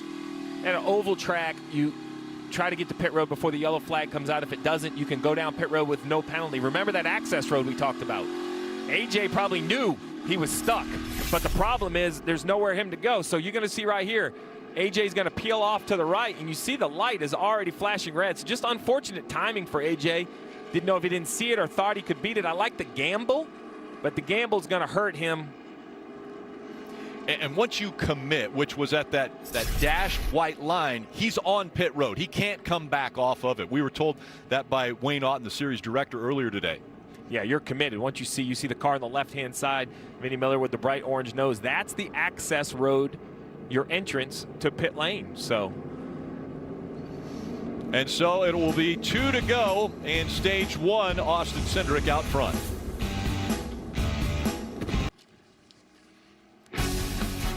NASCAR on NBC is brought to you by Tractor Supply Company, providing pet food, animal feed, and gardening supplies. And by Credit One Bank, the official credit card of NASCAR, perfect for race fans. Beautiful, scenic Indianapolis, Indiana, as the cars continue to roll around the road course under caution, the first one of the day. And coming up on the end of the stage, and I know that you guys have been questioning, would they open pit road prior to the end of this stage? In the past, they have kept pit road closed until the end of the stage, so everybody has the same opportunity. We'll see if they open it here. I think we're hearing they're going to keep it closed as well. That's a great decision by NASCAR. Basically, don't force the teams to decide whether you have to pit or not. Just end the stage, award their points, and then continue to race from here. So that means Austin Cindric will get his 4th stage win of 2020. He only had 3 stage wins in his career entering this season. So pretty big for Austin Cindric. He's looked dominant already in this race as far as stage 1 goes. But the guy that's getting a little bit closer each lap is A.J. Allmendinger. Riding on board with AJ. I've been impressed with his patience. You know, I would have thought AJ would have really attacked early, but the few moves I saw that he makes, he kind of gave positions away, passes he could have made. I think he understands, even though 62 seems like a short race, Jeff, you got to be around, right? You have to have fenders on your car to compete, and he's done a nice job. Yeah, that's right. I think, listen, A.J. Allmendinger is a great road racer, really out here just racing for fun, right? No pressure. He pitted. We talked about him pitting. What that has done, that's got him back in 12th spot. He was running in 8th. So it lost him 4 spots is what that penalty was for taking the gamble to try to come down pit road. And we asked AJ, what's the difference between IndyCar and Xfinity Series cars on the road course? The biggest differences is IndyCar, it's about half the weight as an Xfinity car, about the same horsepower, but ultimately you got bigger tires, ground effects, so like an Indy car is sucked down to the ground. An Xfinity car, it slides around, it's big, it's heavy. So put it in layman's terms, think about going on an on-ramp. You're in a street car, got a Corvette, thing's sucked down to the ground, you're matting the throttle, that thing's digging, it's car sliding, good grip off the corner. You get an Xfinity car, it's almost like an SUV, a minivan. Still trying to be aggressive with it, but that car's rolling, it's sliding, the tires are screaming. That's basically what it feels like, the differences between an Indy car and an Xfinity car. Still the same aggression, still just as hard to drive, both equally as fast, but a complete different feel when you're sitting in those 2 seats. Great explanation. Marty. I've never heard an Xfinity Series car compared to an SUV before, but hey, it made sense when AJ explained it to me. Hey, Jeff, you talked about him and the patience coming through the field. He told me that's one key that he has to have. But one thing he comes into this race with is confidence, and AJ will admit that's something he struggled with in his career. So Chris Rice told me that he wants to put AJ in more oval races. He said the thing that gave him the most confidence was winning Atlanta. Finally getting that NASCAR oval win gave AJ so much confidence. And Jeff, you can echo this. I don't care how long you've been driving behind the wheel, you get a win, you get confidence, and that breeds confidence moving forward as well. Winning cures everything, Marty. It just confirms to you that you know how to drive, confirms you have the ability. Confidence for a guy like A.J. Allmendinger, that's going to make him that much more dangerous. Smile on his face, even though he won't finish in the top 10. This will be the end of stage 1, so Austin Cindric will get the win. Points being awarded to the top 10, so Allgaier, Haley, Briscoe, Gregson, Ross Chastain, Harrison Burton, Alex Labbe, Jeremy Clements, and Ryan Sieg all finishing up in top 10. So Penske wins stage 1. That's right, Austin Cindric behind the wheel of Penske's number 22.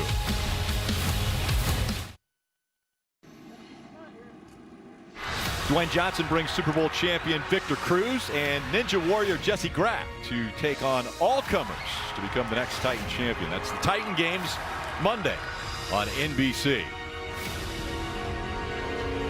Guys getting ready to go over the wall here for pit stops.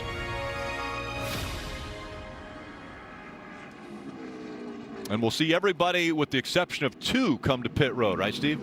Yeah, I believe everyone, all the leaders are going to come to pit road. A couple cars, the 19 and the 18 already performed service. They'll stay on the racetrack and get that track position. We're also hearing the 16 of Allmendinger, while he rolled down pit road, was caught speeding. So we'll have to see what NASCAR's penalty, that should be the tail end. So now it's in the pit crew's hands. If you're this 22 pit crew, Rick, you're just looking for smooth. You have the best car. Just put some 4 tires on this thing, nice and smooth. Kelly. Justin Allgaier led the first couple of laps here today. He said he's good under braking, but he's losing rear lateral grip. He asked for an ice bag and a drink. He said it is hot in here. Meanwhile, Austin Cindric in that bright yellow number 22 has led 18 laps. His car is doing everything he wants it to do. So he said no changes, just 4 fresh Goodyear tires, Marty. Bottom of your screen, Justin Haley says his car is way too tight. They're in the 3rd position. You saw Noah Gragson kind of flash in to his stall beneath him. He also is having trouble getting the car into 2nd gear. We'll see where he comes out here off the race off pit road. But Steve, having trouble getting it into 2nd gear, that would worry me here at a road course like that for Justin Haley. That's very concerning. Both ends of the racetrack, both slow sets of corners are 1st and 2nd gear corners. So seconds used a lot as the 11 stalls it. Oh, and they're stacked up. He can't go. This is a narrow pit road, and now these guys are coming down it backwards. So completely different than normal. It looks like that's Briscoe first off pit road, Jeff. This is the most narrow pit road in the series. Also one of the longest as well. The boxes are actually really long, easy to get into and get out of, but if there's no room to pull out, got to be careful. You can get a lot of fender damage, quarter panel damage. Big gains right there by Briscoe and Harrison. They both were on the far end of pit road. They all had to stop, and that enabled them to just roll out in front of everybody. That was a huge advantage. Yeah, the 07 of Jade Buford stops right here, and so that confusion right there was the issue. So I think Justin Haley did the right thing there. If I'm the crew chief calling the 11 out, you have to concede the car coming in. You cannot pull out in front of him. I know he's frustrated for losing the spots, but nice job, no damage. So pit stops complete for those that were on the lead lap as we see Justin Haley decide he wants to get rid of his water bottle. Just before the Xfinity Series was on this road course here at Indianapolis Motor Speedway, it was the NTT IndyCar Series. And once again, Scott Dixon has dominated to get the win. That's 2 wins on the 2020 season, and he is joining Mike Tirico and DJ. Rick, thank you. It's 48 wins in his career. Only Mario and AJ have more. You'd finish in this road course race 2nd 3 times in a row, so you were definitely due. You told me before we got started down on the grid that it was going to be a strategy race. Strategy worked out for you guys today. It definitely worked out. You know, I think we kind of put ourselves into a bit of a hole, I think, between the choice of tires. You know, when we looked at and saw what came out from how cars were going to grid up, we were like, we're in a bit of trouble here.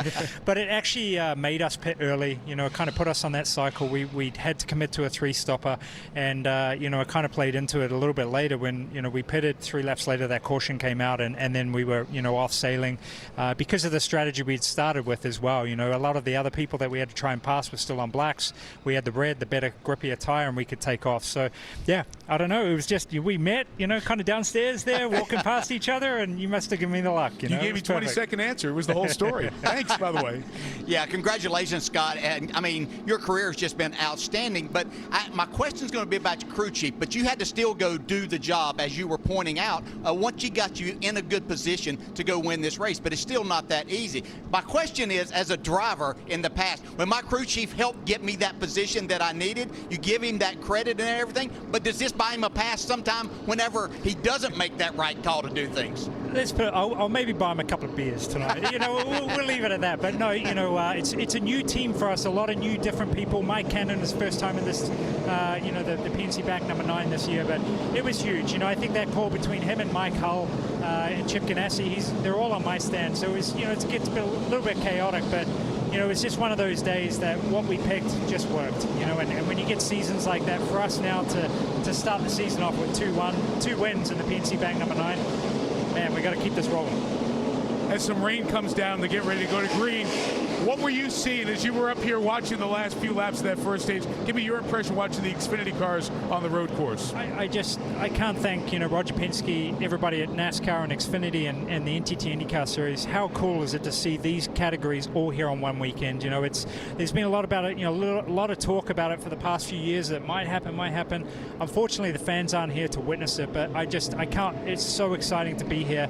I love watching these cars. The pit stops are crazy. Like ours are, gone. They're gone, but the running around the car is. I love any kind of or form of motor racing, and these series are just so competitive, and I watch them. My wife gets angry at me because I'm always watching these NASCAR races. Good deal. Well, you were watching the 7 and the 11 as they were dancing in the pit stall, and as Dale Jr. said, the narrowest one, you just smile like, yep. Yeah. Talk about it all the time. It happens. Good going. Congratulations. Good luck next couple of weeks. See you back here in August for the 500. Can't wait. Hopefully see you guys soon. Thank you so much. Same here. Congratulations. Scott Dixon, winner of the IndyCar race here earlier today. Rick, back to you.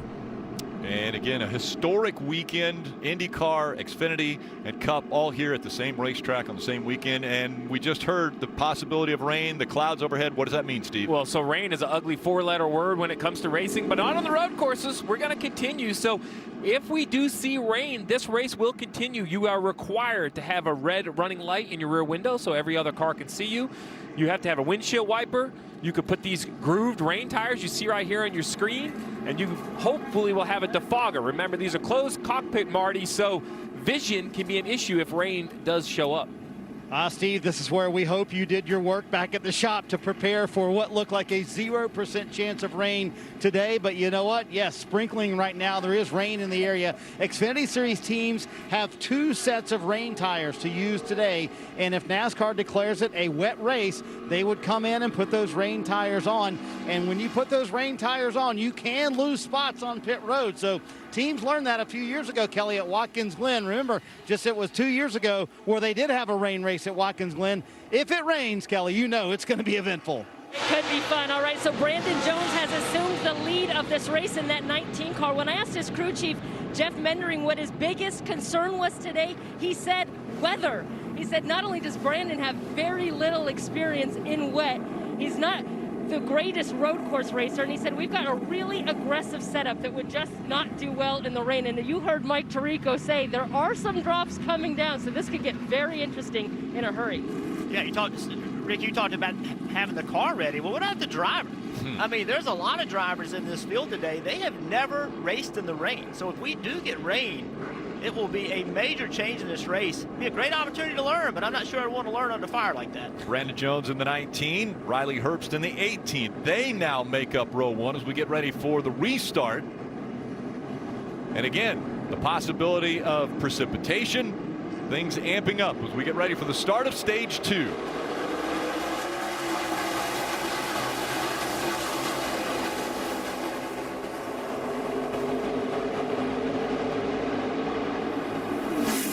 Briscoe to the inside here. How aggressive will he be? Chase Briscoe in that 98. Can he take the lead away? He does, and here comes Cindric right behind him.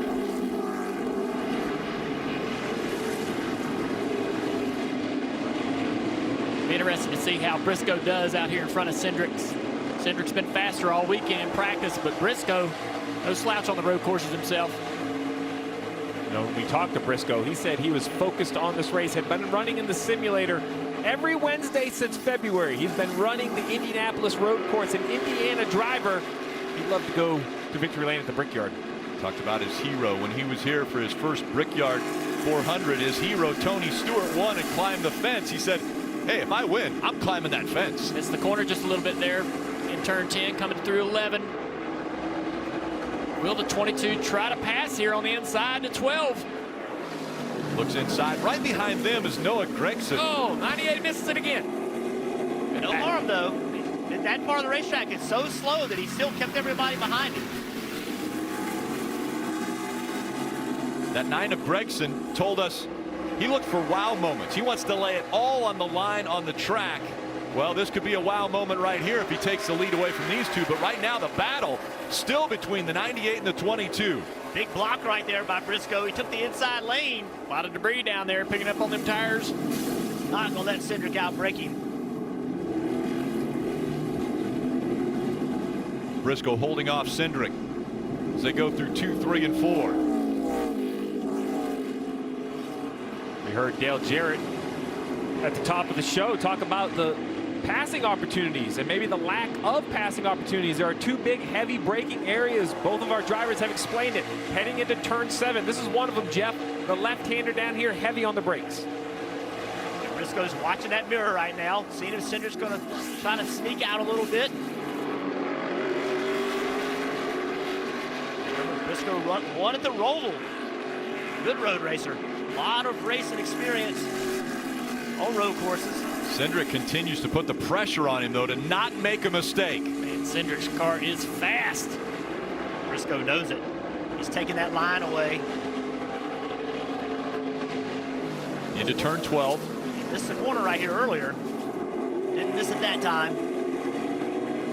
Look how tidy the 22 is, though. He just uses less racetrack. That tells me he's just patiently waiting for his opportunity here. I'm still impressed with the 9 of Gregson running right there in third. He has not let these two get away from him. Big run right here by Cindric. Briscoe knows it. Briscoe's just going to take that line completely away from him.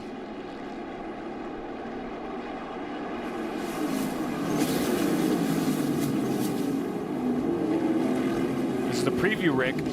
This is what we're going to see in the closing laps. If the 22 doesn't have that lead position, he's being pretty patient here. I've yet to see any bumper contact. I'm not sure that would. Oh, little tire smoke out of the 98. Locked it up a bit there for Chase Briscoe. Maybe a little mistake. And I mentioned Chase Briscoe, Indiana driver, a racing family. His dad has won over 150 sprint car races. Briscoe was the 2016 ARCA champ, so a lot of experience behind the wheel. Threw that number out. What did he say at the beginning of the year, Rick? He said 8. He needed 8.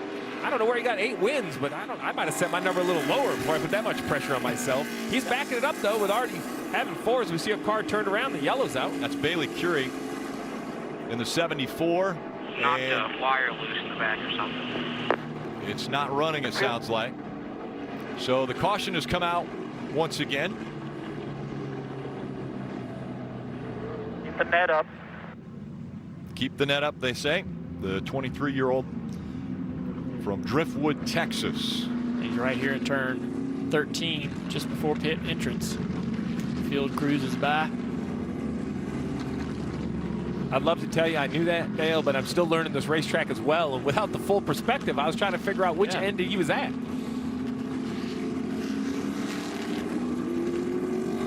And so the crews will get to the 74, probably push him back to pit road. And while we take a quick break on the racetrack, we'll take a quick break here as well.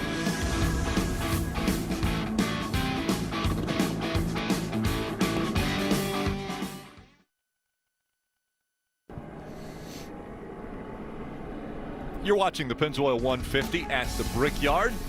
Something new for the NASCAR Xfinity Series. The first time for them on this road course.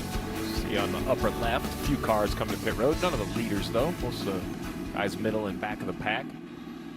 So AJ Allmendinger. Yeah, AJ Allmendinger. He's got his work cut out for him again. Whew.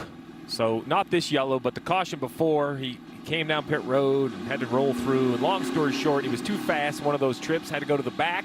He's recovered so far, back up to 17th, but he's definitely winning the fictional award of passing the most cars. Not the award you want, unless, of course, you pass everyone. The right, feel good about it. Yeah, the right one at the end of the race.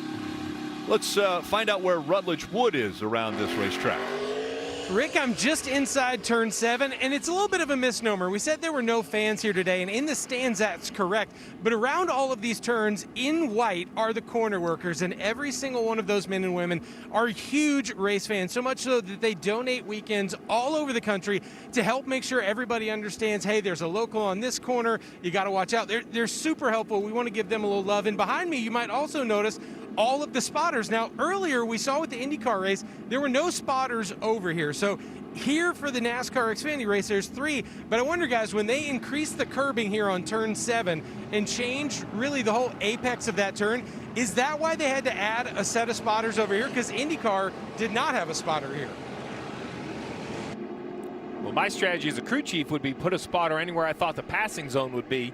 I would say Dale and Jeff, you know, if it's not your primary spotter, I won't want that guy to tell you whether you're getting past or not, but let you know there's pressure. So then you as a driver have to use your mirrors and decide how much you want to block. Exactly, yeah. You got to have people up there you trust. Sorry about that. Yeah, me and TJ, when we worked to get several different spotters at Indianapolis Speedway, we were talking about that weeks in advance on who we could find, who we could get, who we trusted, who we believed in.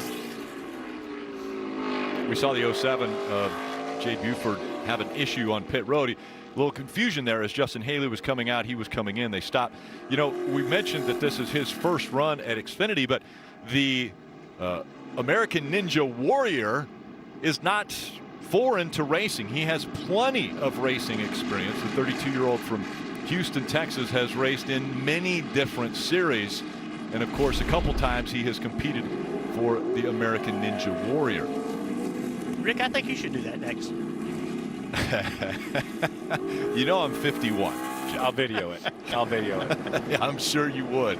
All right, coming back to the restart. Austin Cindric in that fluorescent yellow, number 22 on the outside. As the green flag waves, it's Cindric and Chase Briscoe as they will have a drag race down into turn number 1. Cindric's getting a lot of help on that outside line down into the braking zone. They go side by side, and Cindric with the advantage as they bottleneck there through 1. Cindric has the lead.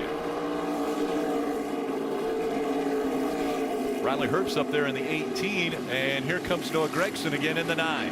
Make a note, what lane do you want to be in for a late restart? At 22, why he's the outside of the first corner.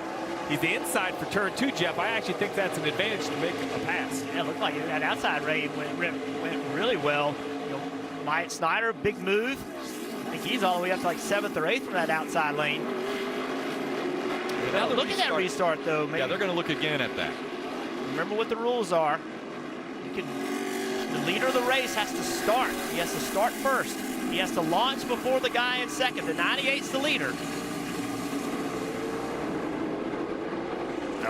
Looks like, man, it's hard to say. It looked like the 98 and the 22 went around the same time, but then there's a stumble or something on the 98. On the 22 to have an advantage.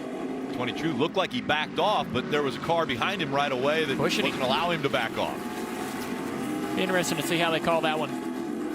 So Cindric still out front. Then it's Chase Briscoe, Riley Herbst, Noah Gragson, and Justin Allgaier are running in the top 5. Hey, y'all talk about Myatt Snyder back there in 9th. Oh, they're posting the 22. We're hearing that NASCAR has penalized the 22 for that restart. So Steve, pass-through penalty for the 22? Have to do a pass-through penalty for jumping the start. Take about 35 seconds or so.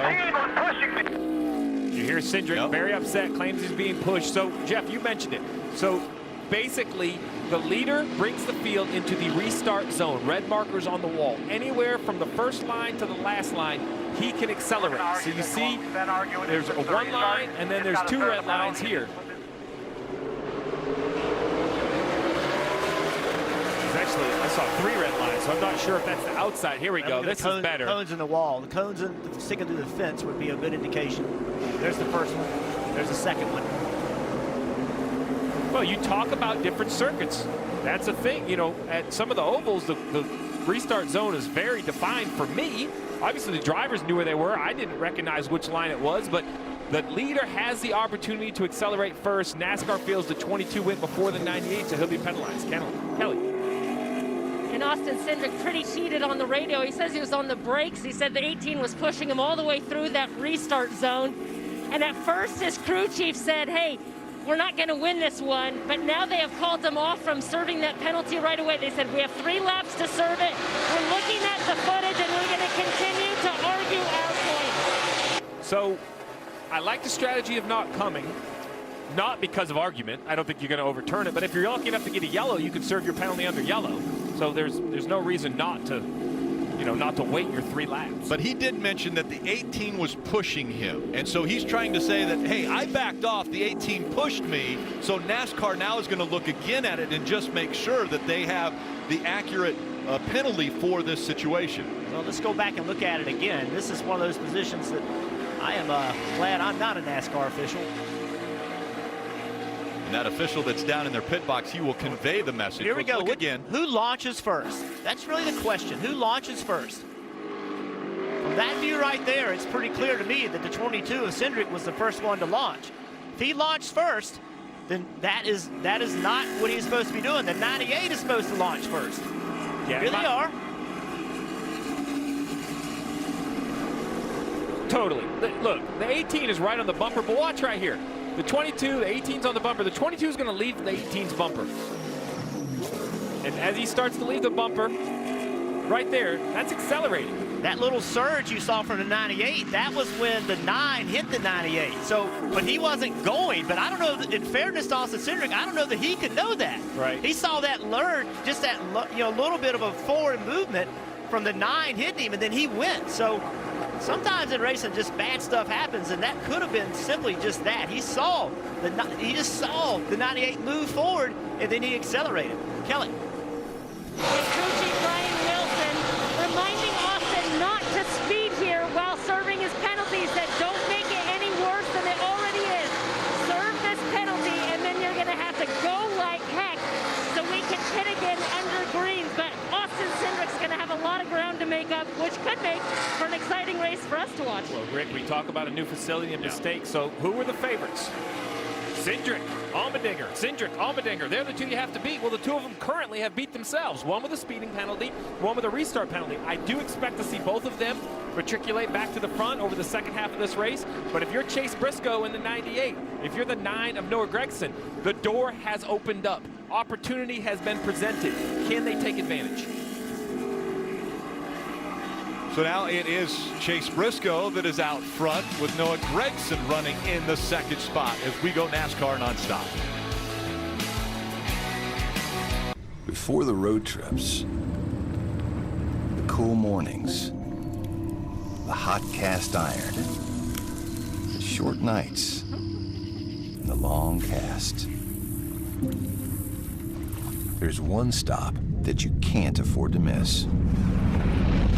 It's time to gear up and camp out at Bass Pro Shops and Cabela's. Save on all your camping essentials, in-store and online. Your adventure starts here. Matthew tweeted, "Bring it back sandwich emoji. Hit it, Charlie!" Matthew says to bring it back. The $5 footlong. Better choice for Matthew. It's back sandwich emoji. Now in the Subway app. Get $5 footlongs when you buy 2. USAA is made for what's next.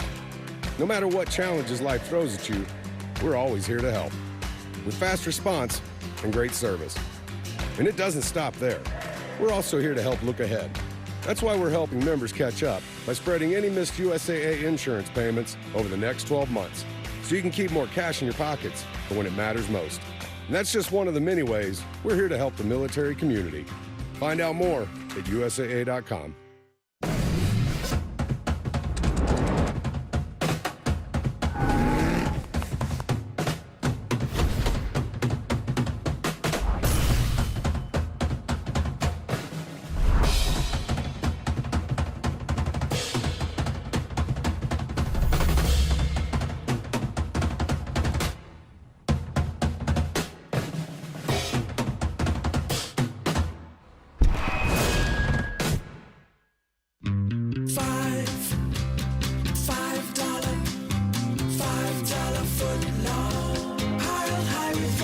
They're back. Any footlong is a $5 footlong when you buy 2 in the Subway app. Subway, eat fresh. I am the future, and I am now. How about win at Daytona? I am a face you may not know, with a number you may not know. Ross Chastain back on Algar. But you will. Trust me, you will. I am going to make sure my name will be the one you'll remember forever. I am the NASCAR Xfinity Series. I am NASCAR. Here, to be a hero, you've got to beat a hero. Like top-ranked Ninja Warrior Jesse Graff. Jesse's tearing through this course. I'm here to conquer the impossible. The Titan Games, Monday on NBC. Peacock, NBC Universal's new streaming service, is filled with hit movies, current shows, sports, news, and exclusive originals. you can watch for free and upgrade for more. Join the flock at peacocktv.com. Still up front, it's Chase Briscoe, followed by Noah Gregson, Allgaier running in the 3rd position. Riley Herbst is 4th. And Justin Haley right here as we ride along with him on the leaf filter gutter protection on board. Haley running in the 5th position right now. You see 18 car Riley Herbst locking that left front up. Crew chief said Riley didn't have a lot of experience road racing, but he's doing really well right now, running 4th. Haley's been running really good all race long.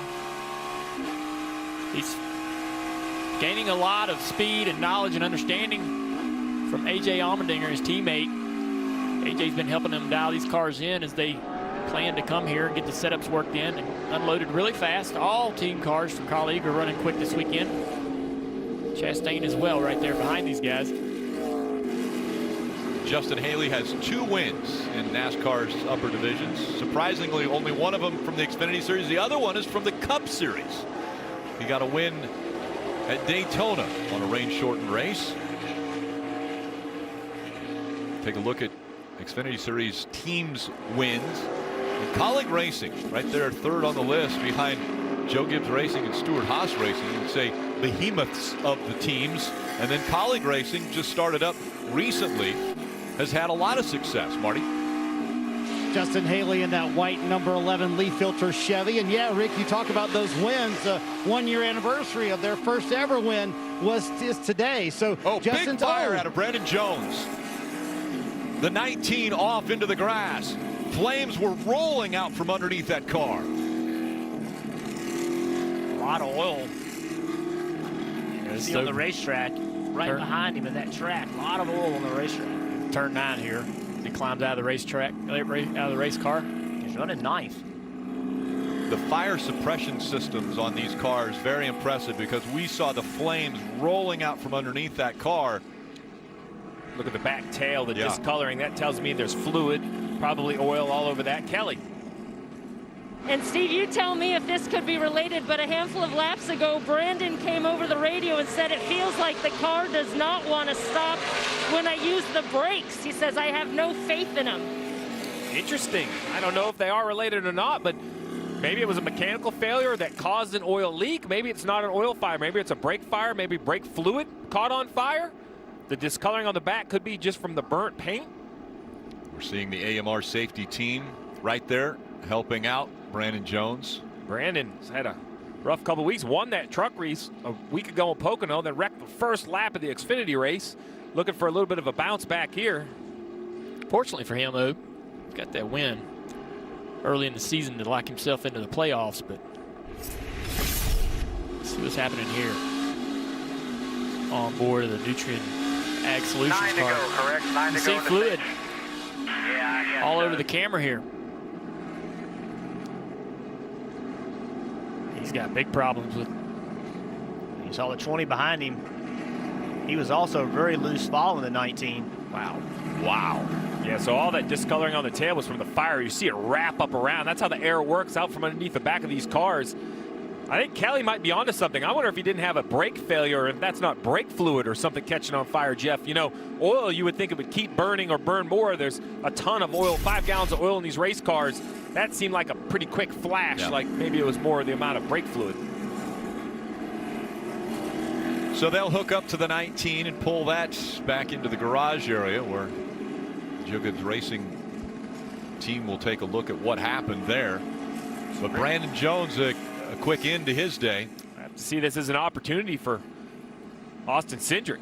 You know, they had that penalty on the restart. Well, now with the yellow, the field's closed back up. Maybe they could come to pit road, try to do something to get themselves back in this race. He's all the way back in the 25th position.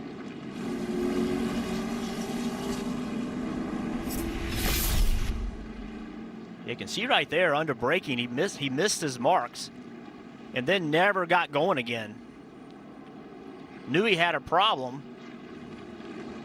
So yeah, but you just can't tell where that fire's coming from, though. You can't tell if it's coming from the left front. I don't know. I think that almost has to, I don't know that brake fluid would, you'd have that much brake fluid in the whole front of the car. I think that almost has to be oil. Well, he's locked up the front brakes there. Yeah, exactly. Great points. Great point. You know what I've learned regardless? Wherever the fire came from, no good, Rick. It's bad. Under a break, we'll be right back.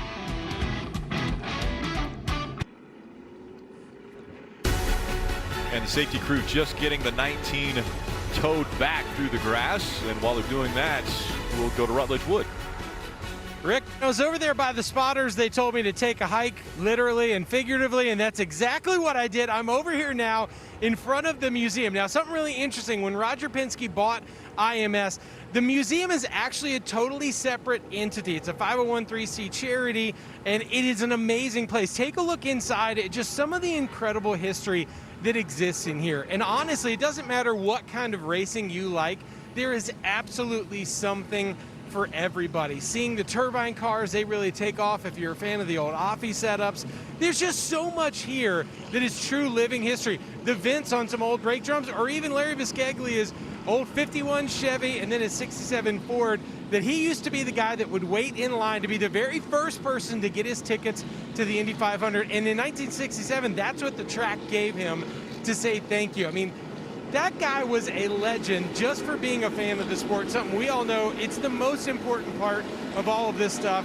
And the museum and me and everybody else here at NBC, we can't wait to get the fans back inside the track and enjoy it. But boy, it is exciting here today, Kelly. Red cars coming down pit road. Justin Allgaier pits from the 3rd position. The air pressure adjustment the team made last time has made his center of the corners way too tight, and he's considerably looser getting off the turns, so they went back on that air pressure adjustment for Goodyear tires, Marty.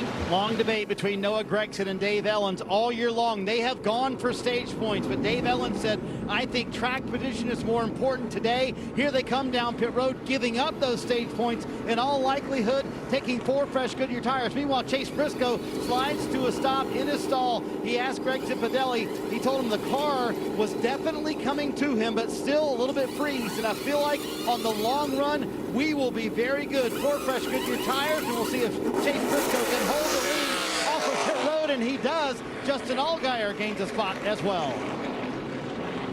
Allgaier pitting way at the front of pit road, and at the very back was Chase Briscoe. He wins the race off of pit road. Issue for the 9 team, though, Noah Gragson. And a little trip there by the crew.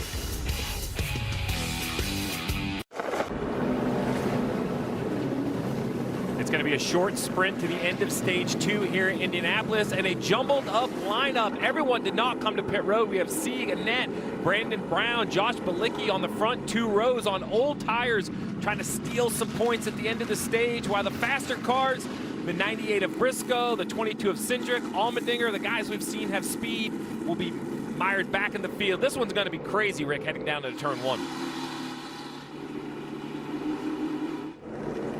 Getting ready to come back for the restart. It will be 2 to go in stage 2. Can these guys hold off some of the hard chargers with fresh Goodyear tires? This is going to be tough. Keep your eye on that bright yellow 22 machine in the middle of the field. He's going to be making moves. The 98 as well as the 7 also right in the middle of the pack, running about 8th right now. They go into 1, 3, 4 wide. And a lot of contact.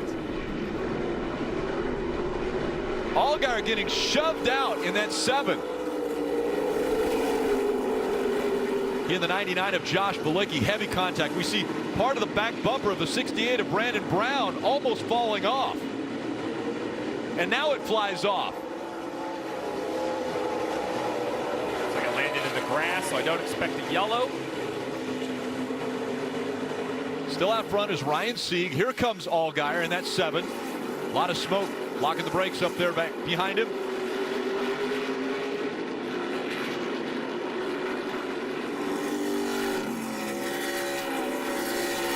Only one more lap to go.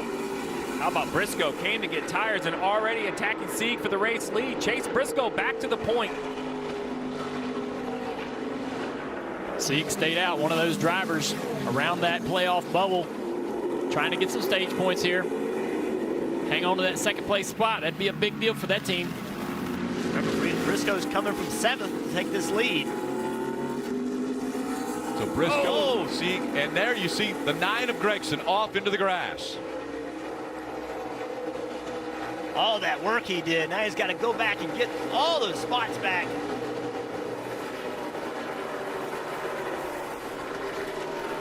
How'd it happen? Oh, he got hit by the 13.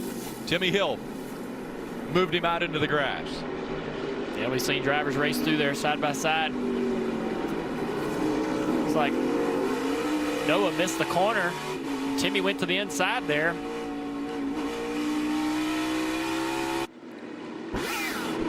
Pulling away now.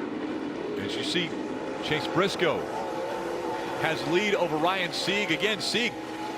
Steve, though, good strategy here, staying out and getting stage points. Great strategy for the 39, gains some stage points. If he can stay in second, even third, that's 8 or 9 points. Going to help him try to make the playoffs. As you see the 7 of Allgaier dive to the inside. At this point, the 39 is almost better to let him go. Don't get wrecked. Right behind this. Pulling away now. As you see, Chase Briscoe has lead over Ryan Sieg. Again, Sieg. Steve, though, good strategy here, staying out and getting stage points. Great strategy for the 39, gains some stage points. If he can stay in second, even third, that's 8 or 9 points. Going to help him try to make the playoffs. As you see the 7 of Allgaier dive to the inside. At this point, the 39 is almost better to let him go. Don't get wrecked. Right behind this strategy. Yeah, right behind these guys. Brandon Brown holding on to 7th place. He stayed out as well to try to get some stage points. He is right on top of that bubble for the playoffs. I didn't think he could hold into the top 10, but he's proven me wrong. Even with the tail knocked off this 68 car right here, Brandon Brown doing a nice job. And Steve, is that a required part for these guys? Will they have to come and put that back on? That is a required part at all the high-speed ovals. We'll see what NASCAR rules here at the road course, whether they'll allow him to continue like they would at a short track, or whether they'll require him to put it back on. So coming up, the green and white checkered flag goes to Chase Briscoe. 3rd stage win for him of 2020. Good work on that restart, buddy. Sieg, Brown, Balicki, Timmy Hill, Myatt Snyder, and Harrison Burton all collecting a couple points there. So Chase Briscoe, the hometown racetrack of Indy, in front of him as he wins stage 2.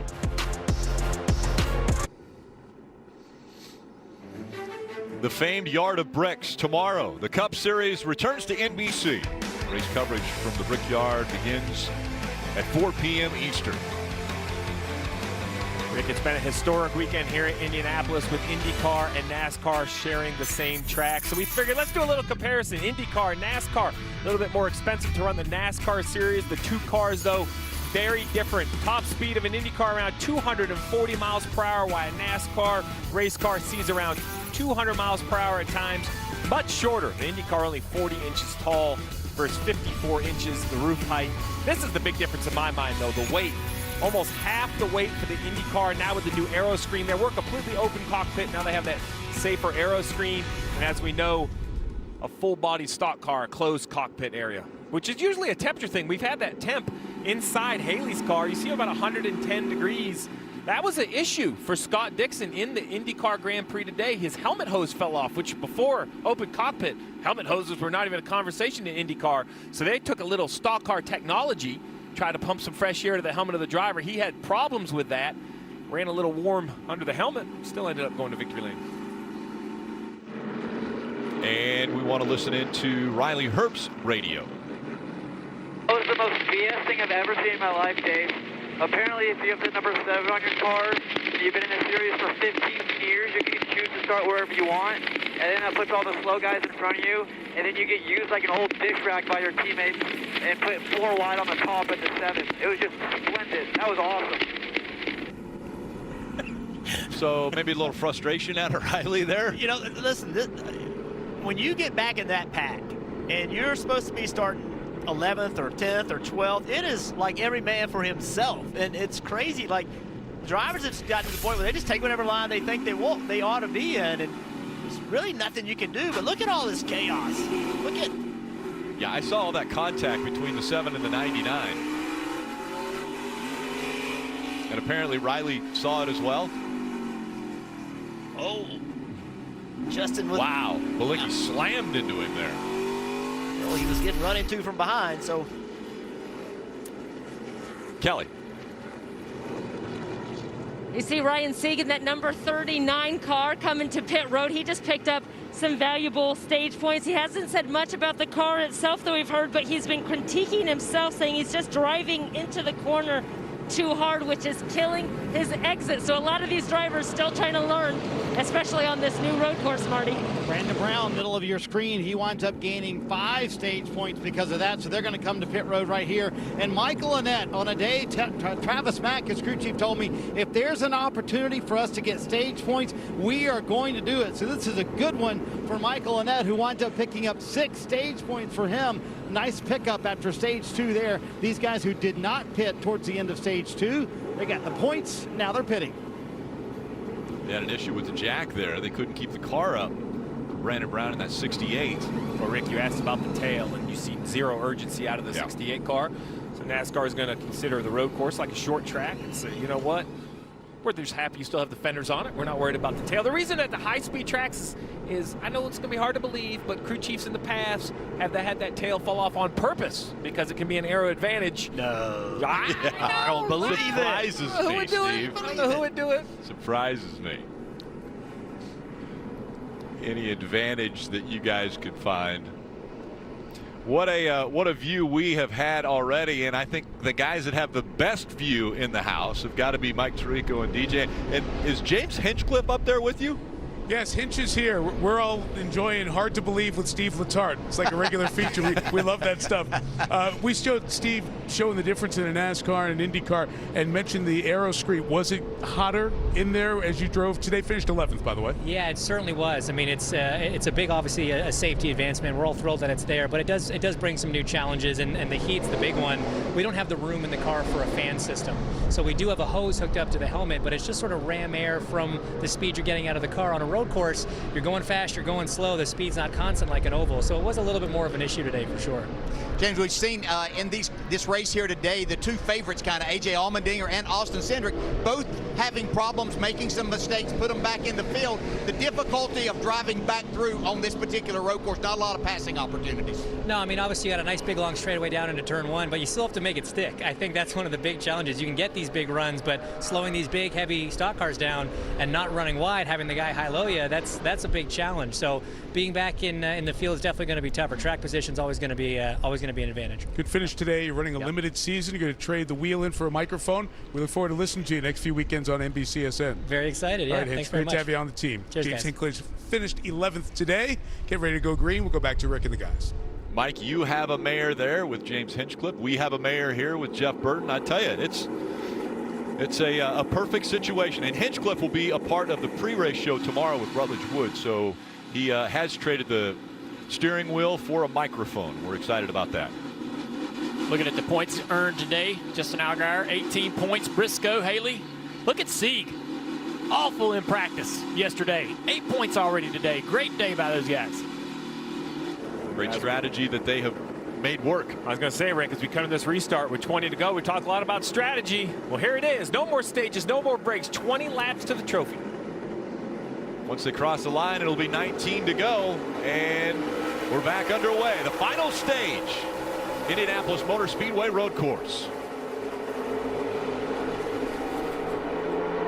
Briscoe on the inside, trying to take advantage of that line. Allgaier dives in, right on his quarter panel. Justin Haley there as well. Harrison Burton right there in the mix in front of Cindric, having a nice day. Haven't mentioned a lot about him, but the 93 Myatt Snyder up there also running for the RSS, the Sieg family team this week. He runs a full schedule, but it's for different teams. There he is right behind Justin Haley. Ryan Sieg, or excuse me, Myatt Snyder running in that 4th position. Yeah, team car to Sieg. As you see the 16, that white number 16, that's A.J. Allmendinger. Hadn't taken him long to get up there, has it? Remember, Myatt Snyder ran the NASCAR Euro Series last year. A lot of road courses with that, right? A lot of all road courses, I believe. Yeah, they have one oval race. Yeah. Definitely got some valuable experience during that trip overseas for Myatt. Myatt did a good job today, driving up from 26th position into 11th first stage. Grabbed a couple of stage points in stage 2. See that 22 get by Myatt Snyder. He moves up now. He's chasing after the 16 of A.J. Allmendinger. Let's ride along with Allmendinger. Going down the front straightaway. Changing gears. It's in third gear now. Into fourth gear. Heavy braking. Going to downshift. Use those gears to slow the car down. You see Austin Cindric right behind him, and Austin knows that he needs to try to get around AJ. If AJ gets the lead, he's long gone. You will not pass AJ if he takes the lead. The 22's only option here, I believe, is to be able to get around AJ while he's trying to work through this traffic. Down the back straightaway into turn 7. Into the chip just a little bit there. Watch this whole section right here. He's going to leave it. Actually changed gears. Kind of lugging that engine a little bit, keeping that rear wheels from spinning with low RPMs. We've seen some other drivers go through there in first gear. He's in second. Yeah, maybe he does that for, the car's turning well enough not to need that. Oh, look at him slide it back through turn 11. Maybe that's helping him with drive off. He's going to be on the inside here. Haley's going to race him through turn 12, 13. This right here is where he's got to check up a little bit to get a really good run. Go back, no pressure, man. This right here is where the pass can happen. Good forward momentum. Right now, Haley knows Allmendinger's going to be looking.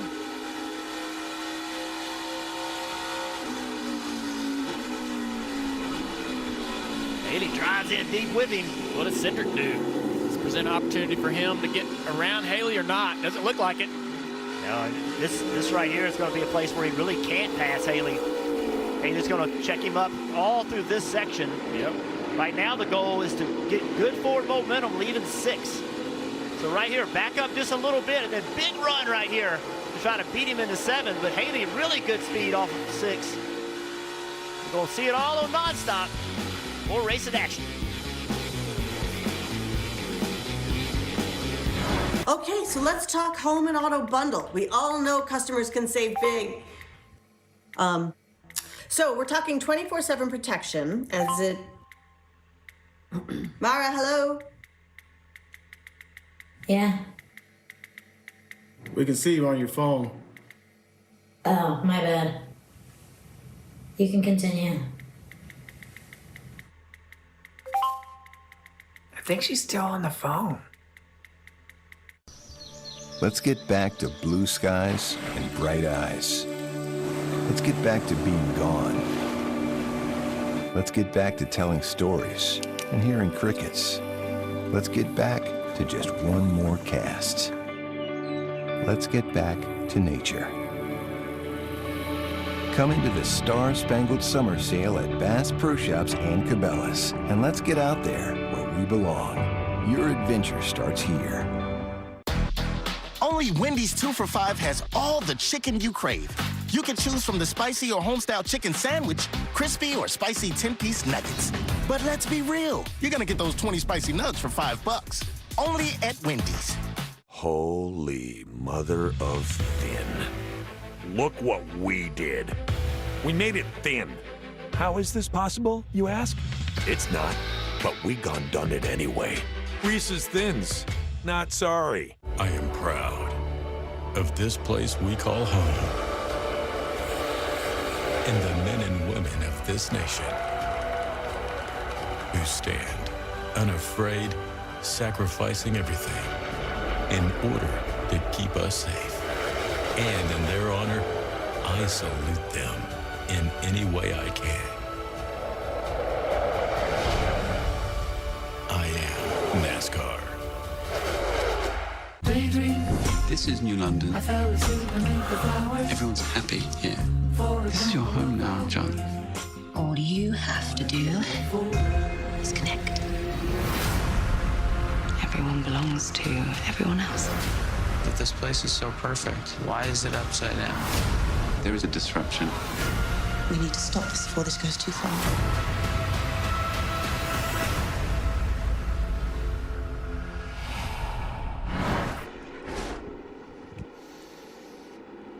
Closing in on just 14 laps to go in the Pennzoil 150 at the Brickyard. Still out front, it's Chase Briscoe. Kelly. And Justin Allgaier about a second behind Chase Briscoe. Remember, we talked about it at the top of the show. Tomorrow, Justin will be filling in for Jimmy Johnson, who has been sidelined since testing positive for COVID-19. So this could be, though, the perfect doubleheader for Justin. We talked about his road course prowess. He's a 3-time winner on road courses here in the Xfinity Series. And then don't forget, 2 years ago, he won the Xfinity Series race here at the Brickyard, and that was on the big oval. So he certainly proved that he can get it done on the big oval as well. It has not been the season they had hoped for Marty. They're looking for this weekend to be the time they turn things around with the 17. And he's trying to hang on to that second position as A.J. Allmendinger stalks him up front. Chase Briscoe and asking Greg Zipadelli and spotter Tim Fedewa, what do I do? Run hard, save tires. Here's the radio conversation. I don't know if we think we need to push harder, or I don't know. I think we're going to need the tires at the end here. I agree. I'd like to open it up a little if we could on that 22, but then I'm afraid we won't have tire at the end. Chase Briscoe is the pride of Mitchell, Indiana. He came to the 99th running of the Indianapolis 500 and ran into a security guard friend. The security guard said, hey, why don't you go kiss the bricks? He knew Chase as a sprint car driver. Chase said, you know what? I'm going to hold off on that. Maybe someday I'll come back here as a driver. Never in his wildest dreams did he believe he would be at Indianapolis leading with 14 to go and a chance to kiss the bricks on his own. And the battle for second place now into the hands of A.J. Allmendinger. So the gap has been closed. Allmendinger, one of the best on road courses, running in second. Then it's back to Allgaier and Austin Cindric. Those are the top 4 right now, and of course 4 of the best road course racers running up front. This will be a clean lap for AJ. Be able to compare to our leader Briscoe. Briscoe run a 91.12 the last lap. AJ was a little slower, but making that pass on Justin Allgaier. I mentioned these are 4 of the best. Well, they've won 6 of the last 7 races. Big lockup on the 22, getting into turn 12. You hate to see that. The right front pretty hard there to fill it out. Slow car right here. Not sure if that did much damage to the tire or not. It certainly affect the handling of the car anytime you flat spot one of those tires. That was it was a long time he drug it. I don't know about these tires, Steve. Some tires are more susceptible to flat spotting than others. Yeah, I talked to a few crew chiefs after the first practice. We saw a bunch of tires lock up, and they said that the tire actually held up pretty good. You know, at some tracks, when you lock that tire up, it literally would just shave the rubber away and put a flat spot in a round tire. It can, A, make it vibrate, hurt handling, or if it gets severe enough, the tire can come apart. But these tires at Goodyear have brought this weekend not only perform well, but seem to be very durable to that flat spotting issue. Austin Cindric's not real aggressive right there, but he needed to be. Listen, we're only 13 laps to go. It doesn't look like he's getting through that section very well right there. Just watch him to see if that tire's going to give him any problems in balance, just in speed. It looks like it may be. Briscoe's fast. Oh, we got an issue here. The 0 of Mike Wallace is around. That's the 0-2 of Brett Moffitt with him. Moffitt also, you see some right rear quarter panel damage to the 02. They're going to continue. Take another look. That's Brett Moffitt to the inside of Mike Wallace as they head down to turn 1. Moffitt just too deep. Looks like it starts to wheel hop. Comes around. The driver of the 02, we talk about the break, the 10-week break for NASCAR. Unfortunate motocross accident. Brett Moffitt broke both legs in a motocross accident. Was able to recover to get back into a race car, but be wondering how, you know, those legs will feel after a long day on the road course.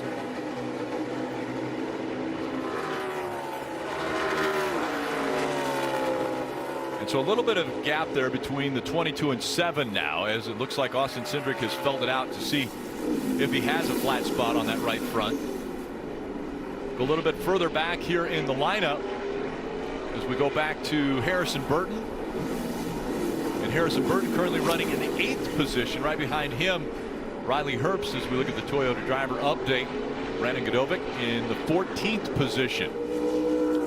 I would say Harrison and Riley, their main goal here today is obviously stay on track, get good finishes, but continue to improve your road course ability. You know, Harrison's in the playoffs, so he'll be going to the Roval. He's going to have to perform in the playoffs on the Roval, so having that road course experience and continue to improve will be really important to his championship hopes. And we're going to go NASCAR nonstop once again. You won't miss a thing as Briscoe trying to hold off Allmendinger.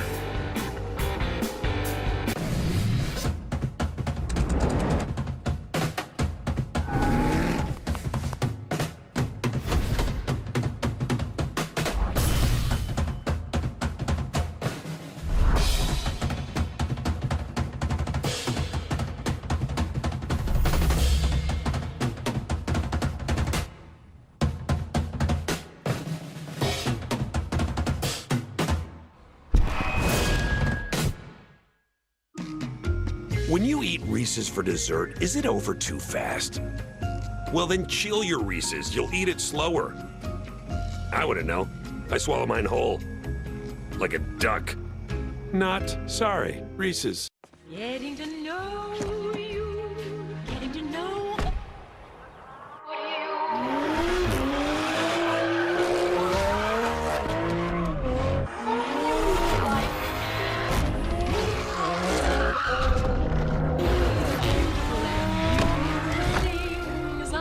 Get to know the 2020 Supra. Now with 0% APR financing for a limited time.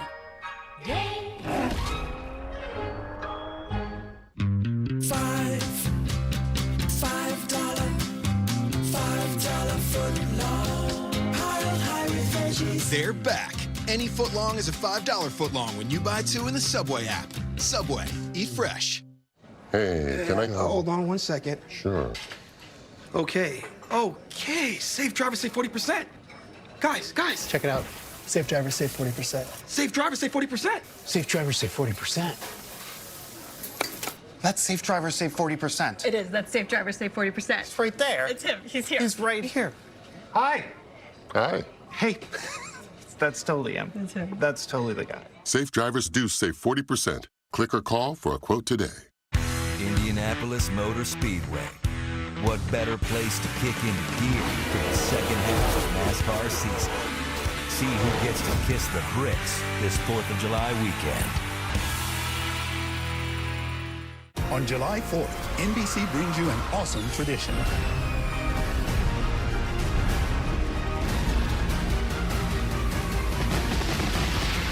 Macy's 4th of July Fireworks Spectacular, live on NBC.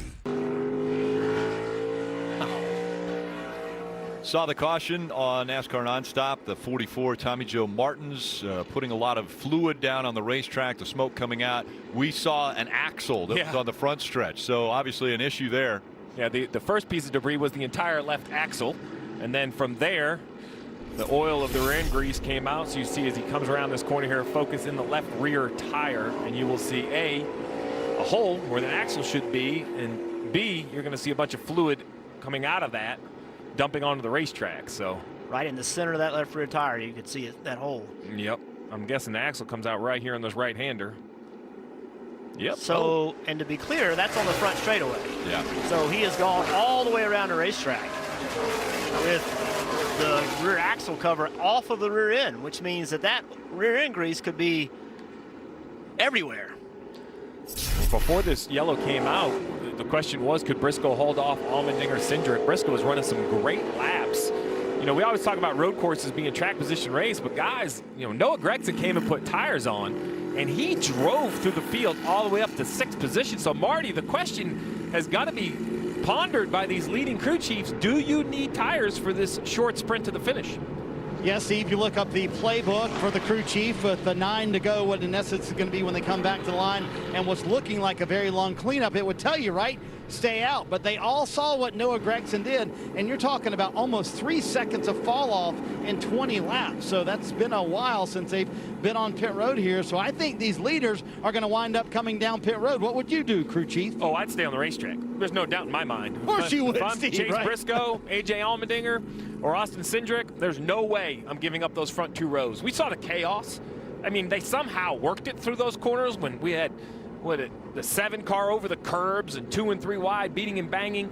That's only going to continue. We're not sure these last 8 or 9 laps will even be under green. We could see another yellow. There's no way I'm giving up track position at this point. There's 30 cars in the lead lap. Yeah. So even if you're running 10th, 11th, 12th, it'd be hard to pit from there as well. It's just so many cars still in the lead lap. It makes that decision way more difficult. Okay, so we see the guys getting a little breather there. We'll take one as well. I want to talk, Junior, a little bit about what's coming up July 15th on Peacock. It's Lost Speedways. It seems like you've been traveling around the country. Yeah, we have. I've been very passionate about abandoned racetracks for over a decade and wanting to make a TV show about them and to learn about them. NBC's been able to help me do that, and you'll be able to watch Lost Speedways on Peacock, which is the new streaming platform for NBC on July 15th. We're really excited about it. Can't wait to see what people think about the show. We've been dreaming about making this for many, many years, and here it is.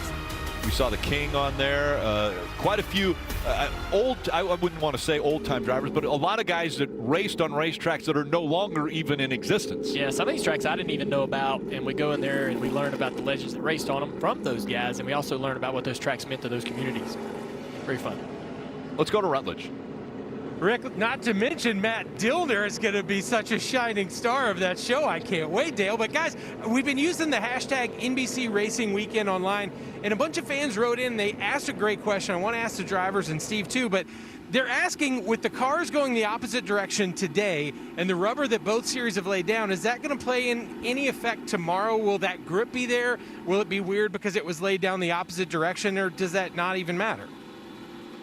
You all want to jump in, drivers? I see you all staring at me. So I have the opinion, I don't think it's going to change the grip, although it may come and go a little bit when the Cup cars head this direction, away from you, down into NASCAR 1.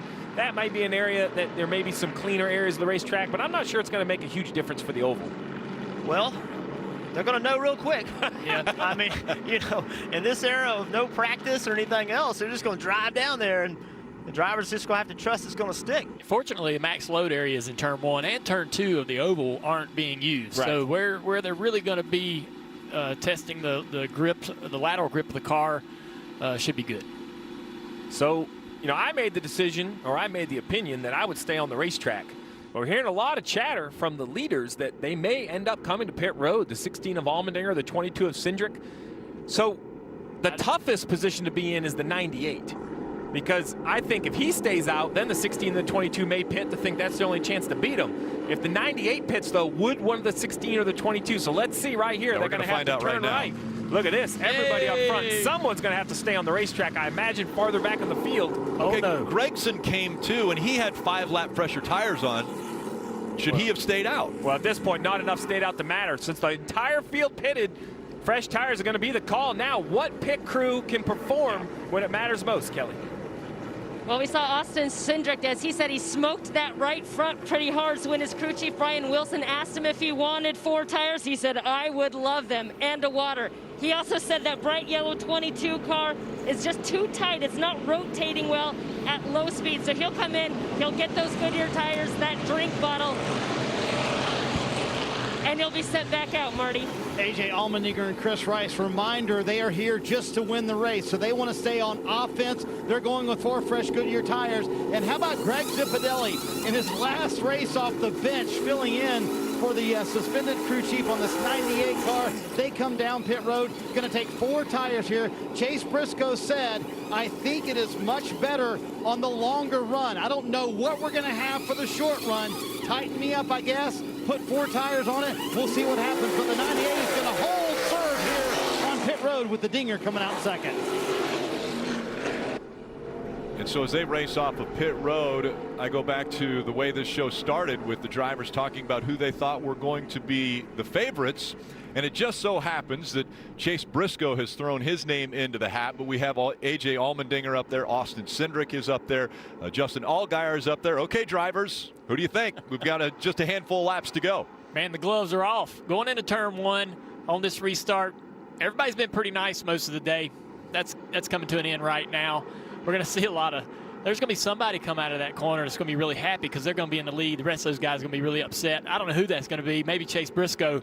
I think if he can get the lead His car doesn't have that early run speed, but if he can hold that lead for about 3 or 4 laps, he seems to settle in and run comparable times to A.J. Allmendinger and the rest of the field. Yeah, it's all going to be who can get this restart done.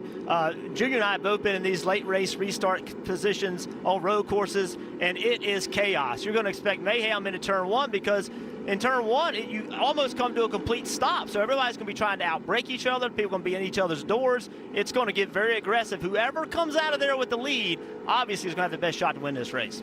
All right, crew chief, he mentioned the word chaos. How do you keep your driver calm for these final laps? Well, I think at this point, it really depends on what you're here to do. Everybody wants to win the race, but there are some drivers that have to be concerned about points. We know A.J. Allmendinger, he's here for only the trophy. Cindric has said multiple times he thinks the road courses are his best chance. Overall, though, Rick, we started the day talking about a great day of racing on a holiday.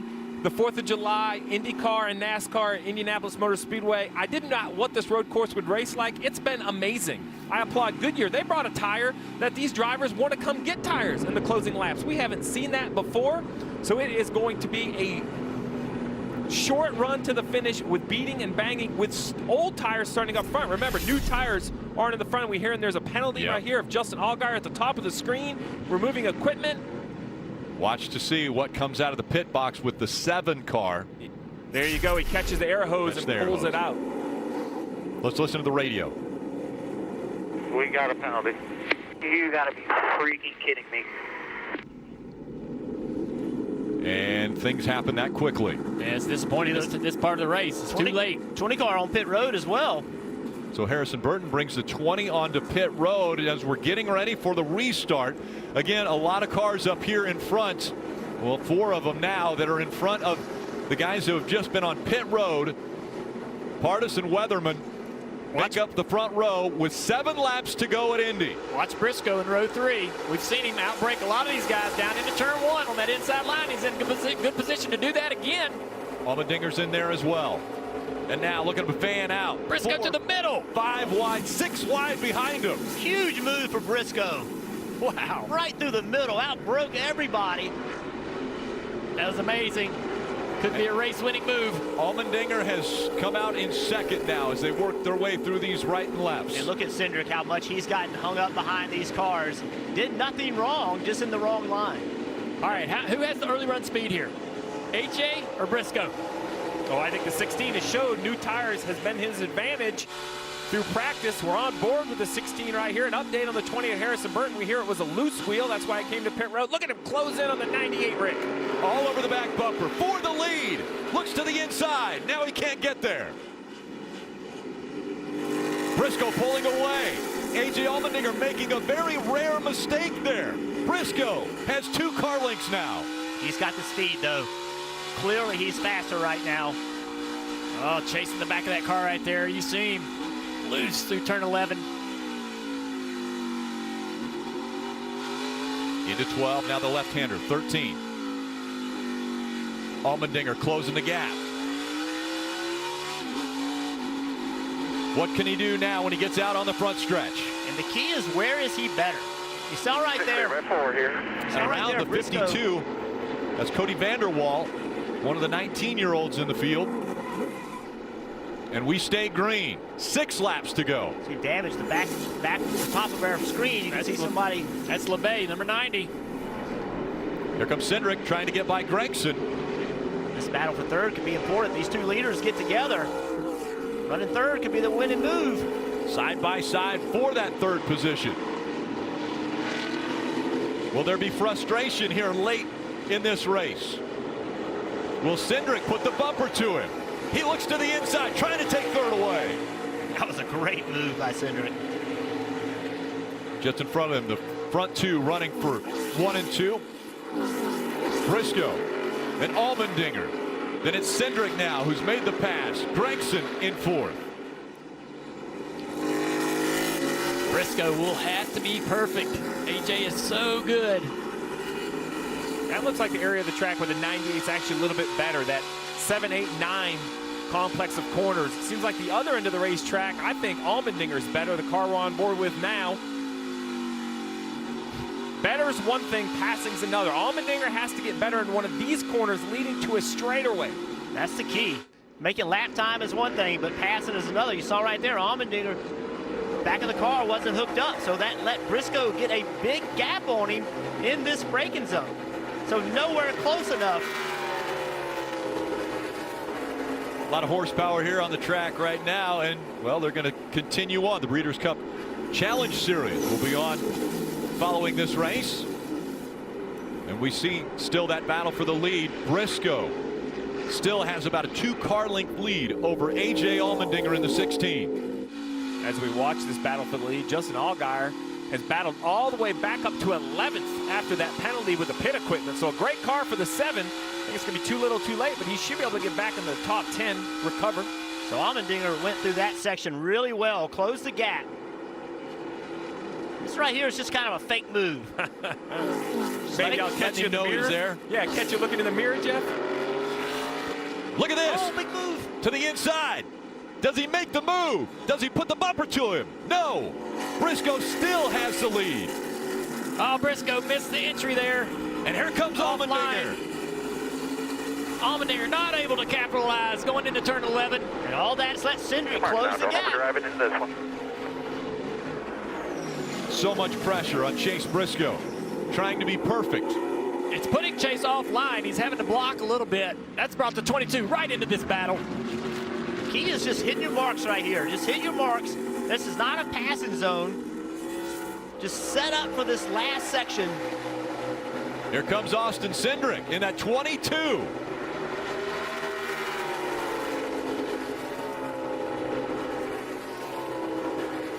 More blocking here by Chase down into the braking zone of turn 1. 4 laps to go. It's great racing. The 3 best drivers, the 3 fastest cars all weekend, right here battling for the win. You see right there, Briscoe gets offline just a little bit. But now Allmendinger, his job just got more difficult.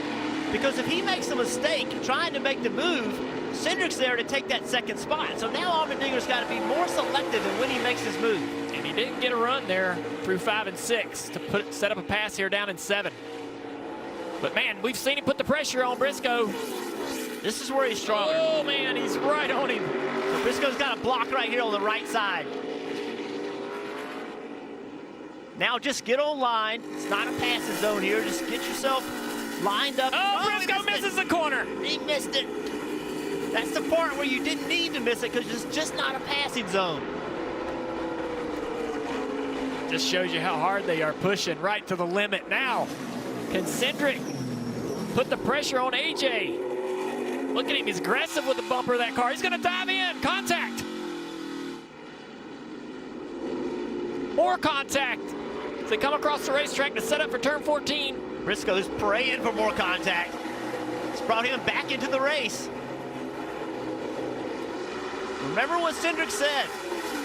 With not knowing what the schedule is going to be in the future, this road course means that much more to him. He's so good on the road courses, he needs his win here.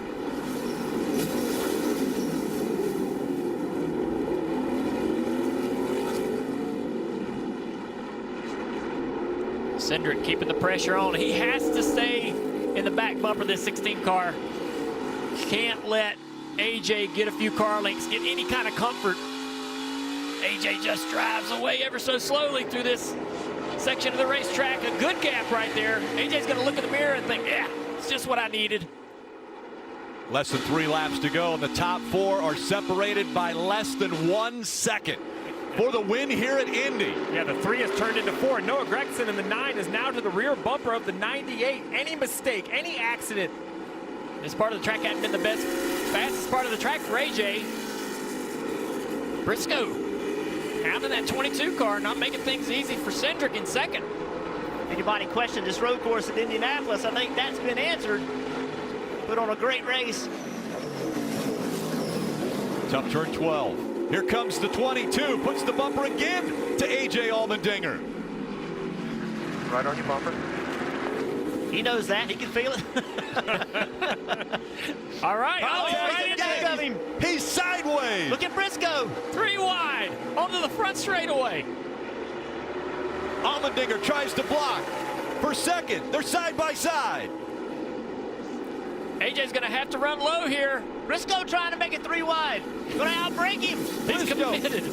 hard on the brakes. He takes the lead away. Here comes the 16 back on the outside. Oh, he just ran him through the grass. They got Cindric on the outside of him. That was an incredible move. This race is not over, though. Smoking the right side there was Briscoe. Allmendinger's not happy with that move. I can promise you. More contact out of the 22. Here comes the 9. Gregson's trying to move up to second. 22 may have an issue. 22, a lot of damage still right front. And he's working that car back and forth, trying to see if he's got all 4 tires up. Oh, the 16 off the track. He's going to take second away. A.J. Allmendinger falls back to third. Now Justin Haley takes that spot away.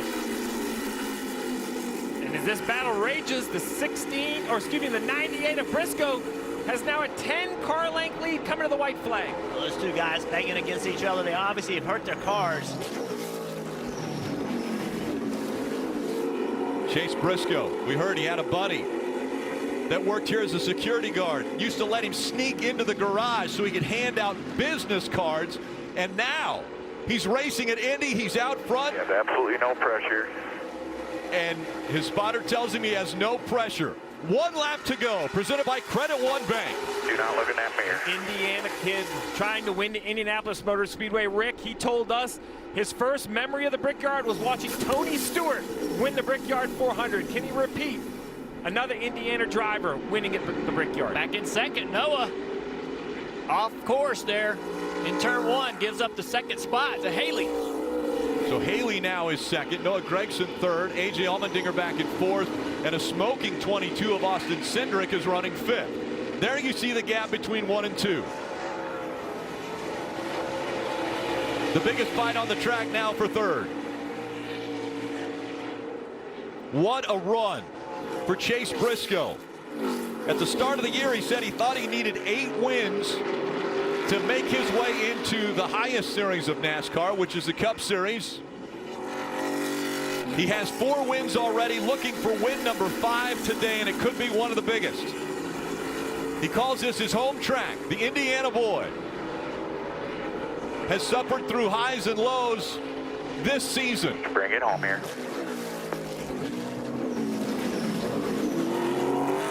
Bring it home. The words coming through the radio for Chase Briscoe. The first ever running of the Xfinity Series on the road course at Indianapolis Motor Speedway, and the Indiana boy is going to win it.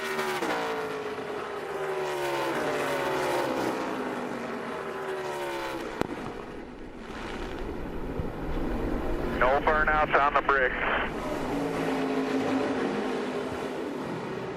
That is a huge day for Chase Briscoe. Good job, guys. Good team effort. Way to hang in there and never give up. After a mistake, it looked as though Chase Briscoe was out of it. But then he forced his way up front and took the lead.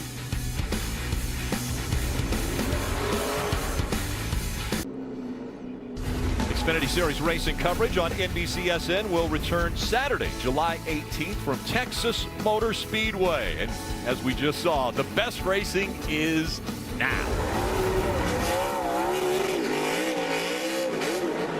The celebration that he is getting so good at underway here at Indianapolis Motor Speedway. Chase Briscoe, his 5th win already in 2020. Only one driver has ever done better in this few of races. That's Sam Ard back in 1984, who had 6 wins through 13 races. But Chase Briscoe really dominating right now in the NASCAR Xfinity Series. And that kind of drive, you saw those pit crew guys on pit road. Steve, you know this. That when you get up on the wheel and you make something happen like that, that makes you the king, man. Makes those guys right there absolutely love you. Yeah, at a time when very poignant moment right there. In a time when everybody's expected to work so hard. Here we go. I told you. Yeah, like his he hero. loved Tony Stewart's win. Now he's won with Tony's crew chief, Greg Zipadelli, and they're going to climb the fence. Oh, be careful. Up the fence they go. He told us if he won, he was climbing that fence. was not going to keep him off of it. You just don't see drives like that too often. That was incredible. I thought as soon as AJ and Cindric got in front of him, I thought it was down to those two guys. We thought about that all week long. But, man, he came back and took it away from them. We just do not see things like that happen every day in the sport. It's amazing what he's done today and this entire year. Been an incredible year for Briscoe. What a dream come true today to be able to win at Indianapolis Motor Speedway. He spent so much time on the simulator. He told us that back in February when he found out that this course was going to be a part of their schedule, he immediately went to the simulator, and every single week he spent time working on this road course, and it definitely's paid off. Yeah, I mean, you know, I thought guys would just be, you know, ramping up to sim time this week. He told us he's been on this track since February. Incredible. Marty. What a drive for Mitchell, Indiana's Chase Briscoe. You told us you were doing everything. You weren't kidding, were you? No, everybody knows that I grew up, you know, my hero in racing was Tony Stewart, and to get a drive for him, you know, and watch him win the Brickyard, and that was always his signature thing. So, you know, I just wanted to do it, and obviously it's not the same prestige as winning on the oval, but you still want Indianapolis Motor Speedway. It doesn't matter if you're racing on the oval, the road course, the dirt track, or even in the parking lot, especially when you win here. And growing up, coming here all the time, it's unbelievable to think I just won here. So, so happy to get highpoint.com in victory lane again, and I'm wore out. That fence climb, that'll take a lot out of you. Chase, most significant win of your career? Yeah, I mean, from a personal standpoint, you know, the Darlington deal meant a ton just because what I was going through. But, you know, I've dreamed of coming to this racetrack and just getting to race here. So to win here, just unbelievable. I can't put it into words. And to get all of our sponsors in victory lane, driving for Stewart Haas at Indianapolis, it doesn't get better than that. What would make it even better, the fans, the Indiana native, he wins. Chase Briscoe, a winner at the Brickyard. And what a day. Told the Indy Star yesterday, this place just has so much history and heritage that just to race here is a privilege. And now he has won here. Guys, I think we saw aggressive racing, but we saw determination out of Chase Briscoe. Yeah, determination and a great race, a great day of racing. IndyCar and Xfinity at Indianapolis Motor Speedway. Well, tomorrow on NBC, Cup Series racing from the Brickyard. That coverage begins at 4 p.m. Eastern. Coming up next, it's horse racing. The Breeders' Cup Challenge Series live from Belmont Park. Congratulations, Chase Briscoe.